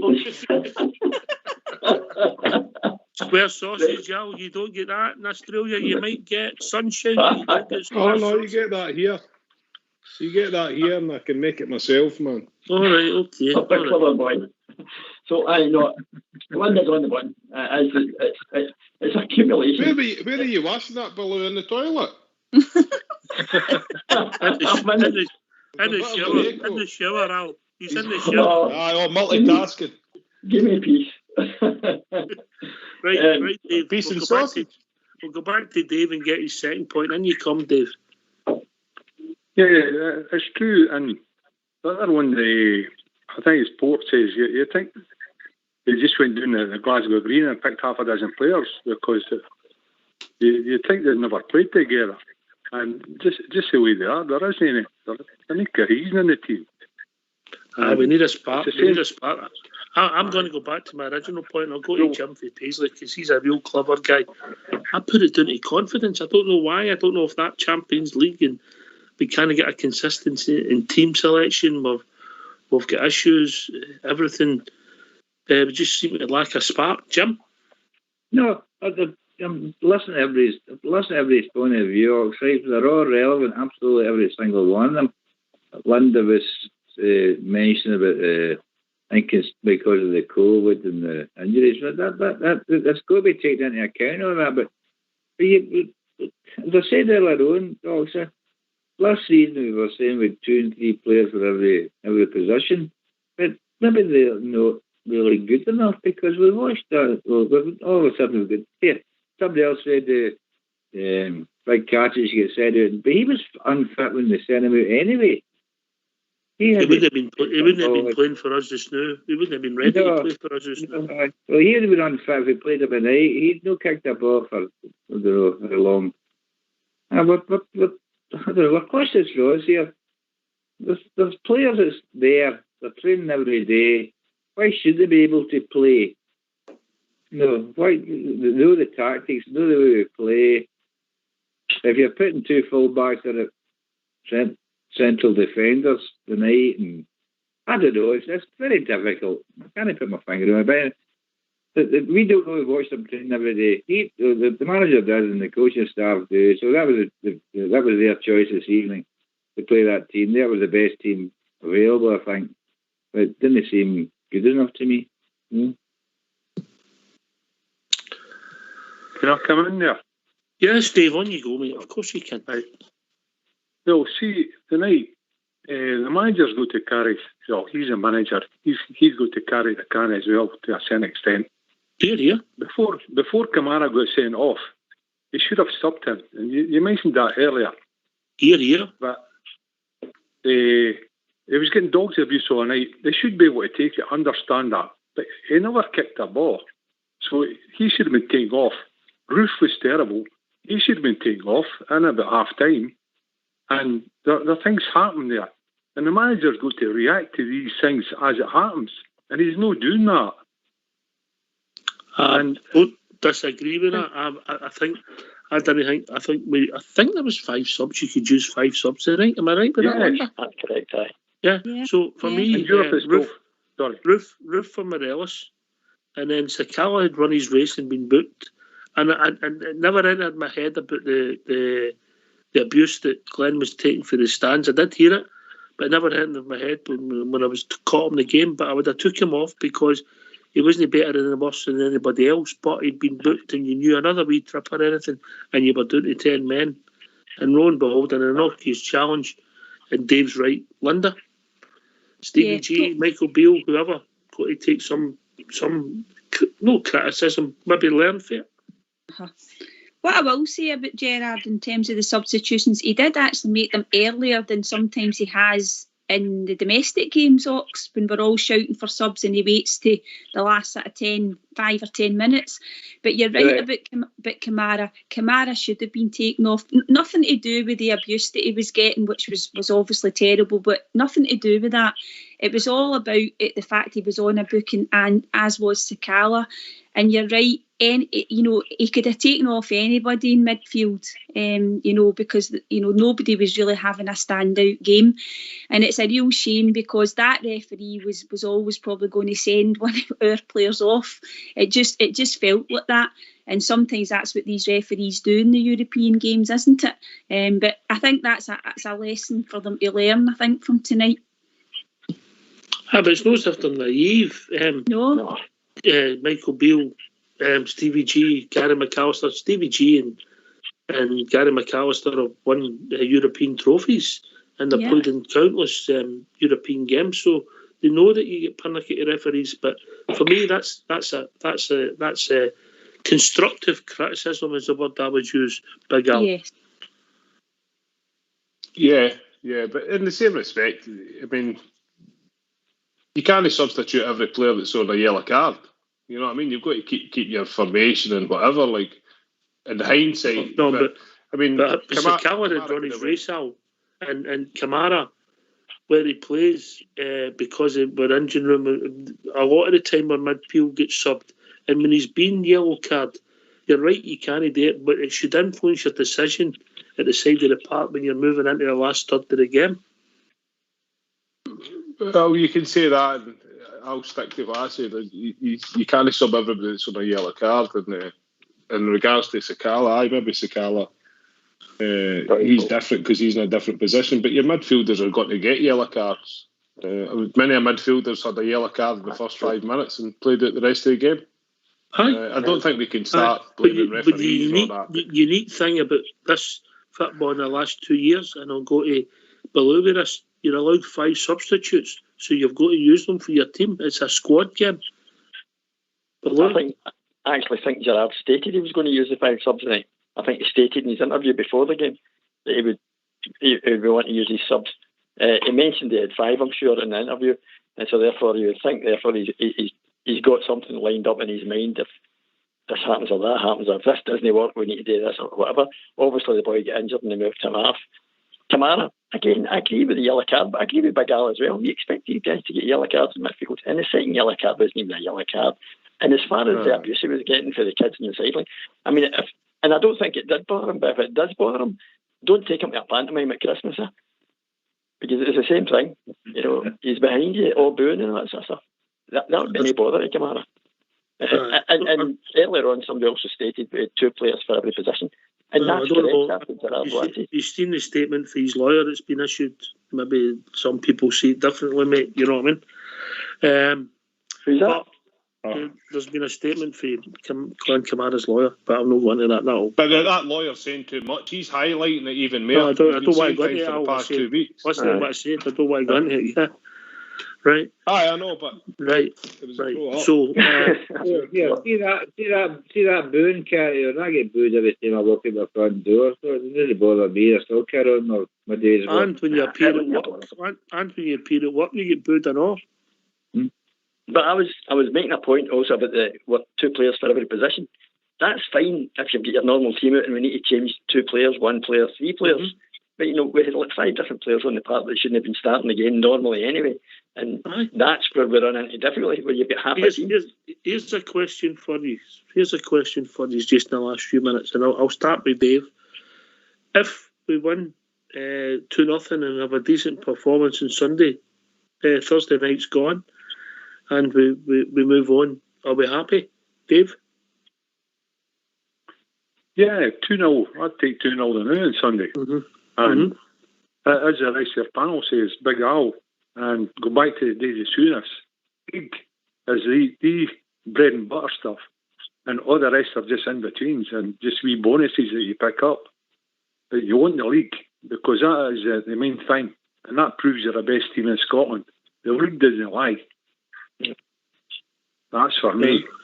And I'll take 2-0 and you're the most sensible man I've ever heard for Grangemouth. He's filling up the tank for the boys. Yes, get some petrol, mate. Right, Baloo? I would take a bridge on Sunday, and tonight's past anyway. No point worrying about it now, nothing you can do about it. You can learn from it, and hopefully they will, but I would take a bridge on Sunday and move on from there. Jumpy Paisley. Well, that's going to sound stupid to everybody. I would play the same team we started this evening with. Now they know they're dead, what they've done wrong. Start again on Sunday. Let's have a new, fresh start. Let's see what you can do. Okay, you can't. All right. I think your first point you made there was correct. I was just going to say that. Can't come in there. You can't play the same team tonight. It started tonight on Sunday. No, I just said absolutely woeful. I think he was correct with his first point. It's going to sound stupid. Aye, because that team is absolutely woeful tonight. It's the same way when Buchanan got taken off injured. He made the wrong substitution then as well. For me, I would have put on Lundstrom. Or maybe even boy Kelly. No, Kelly. Like for lighter Kelly, because there's been a lot of guys raving about Kelly. And that's another midfielder. You've got to give him a chance. Me personally, I'm not a big Lundstrom fan just now. And at the start, I heard Bridgeman saying he thought he's 2 years too slow. I think he's 3 years too slow. Because the Scottish games are a bit faster. And you didn't get much time. And they're into you right away. But I've sort of been proved. My thing in Lundstrom's still out. But I'd have probably played him before I'd have made the other change, like for like, in midfield. And he brought Aribo back.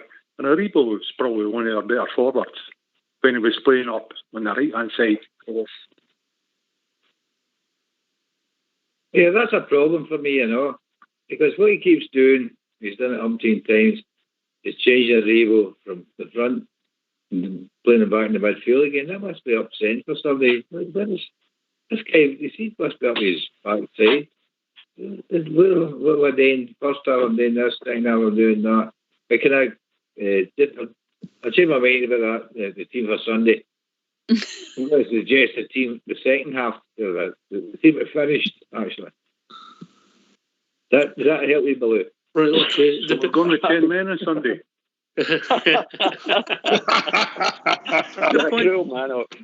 That wasn't me. I'm not taking credit for that one. I wish it was me. But I think that's a great point Jim makes, because if we finish with that team, what have we got? Morelos. Who's up front? Morelos. Who else? Sakala. And Hadji. That's what we finished up front. I can't see that starting, Jim. I just can't see it. But you don't like Hadji. Well, no, come on, let's be honest about it. I mean, I'm in the same boat as you, actually. I think the boy's got ability, mate. I think he's got ability. I'm still disappointed. He beat me for that Romanian advert for Gillette. Anyway, we've reached that time of the evening, and it's thanks to all the callers. Thanks to Big Al for Australia. Always great to hear from the big man. Thanks to Carl and Tom at first. Thanks to Baloo and Jim for Paisley. Great to hear from Jim. And Dave for Grange. I've not heard from you in a while, but great to hear from you, Dave. Yeah, thank you for having us. It's always good to hear from you, mate. And also Dave for Cumbernauld. And of course, big man for Australia. Great to hear from you as always. Big man up at 2 o'clock to watch the beloved Rangers. That's just one little thing. I spoke to Fox before I came on. I don't know, did you get any word there? I just put a proposition.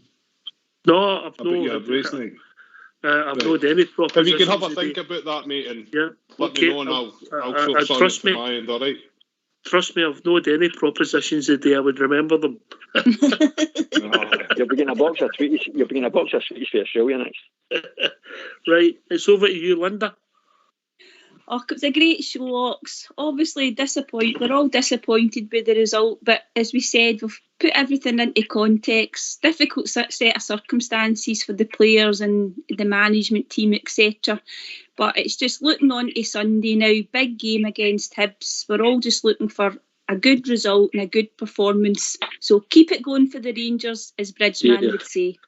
To all the Rangers fans all over the world, particularly Rangers fans in this little station, there's Rangers Radio.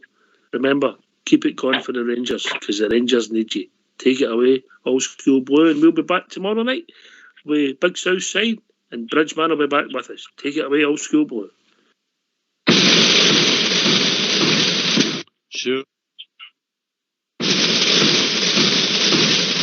Sure, I was dreaming of old Ibrox, of our slopes and great grandstands, and I dreamed about the Rangers, the best team in the land.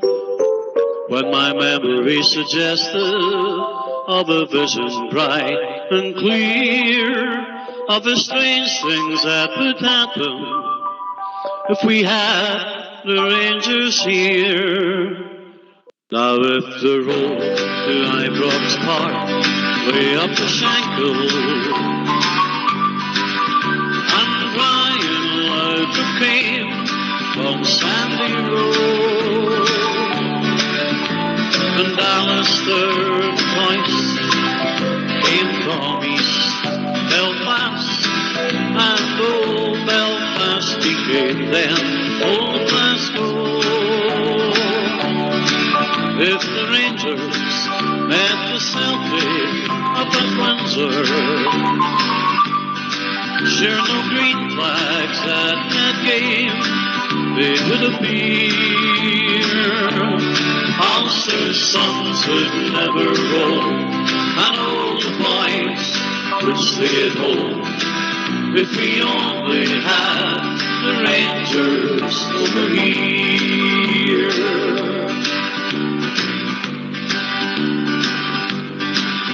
I dreamed about her Ulster men who wore the shirt of blue, Bertie Manderton, Sam English, Norrie Hamilton, McCandless too. I have dreamed of Whitey McDonald, who came from Lisburn town, and the greatest, Billy Simpson, who never let them down. Now if the road through Ibrox Park, way out the Shankill. And Brian Laudrup came from Sandy Road. And Ali McCoyce came from East Belfast. And then old Belfast became old Glasgow. When the Rangers met the Celtic up at Windsor, then no green flags at that game, they would appear. Ulster's sons would never roam, all the boys would stay at home. If we only had the Rangers over here, if we only had Glasgow Rangers over here.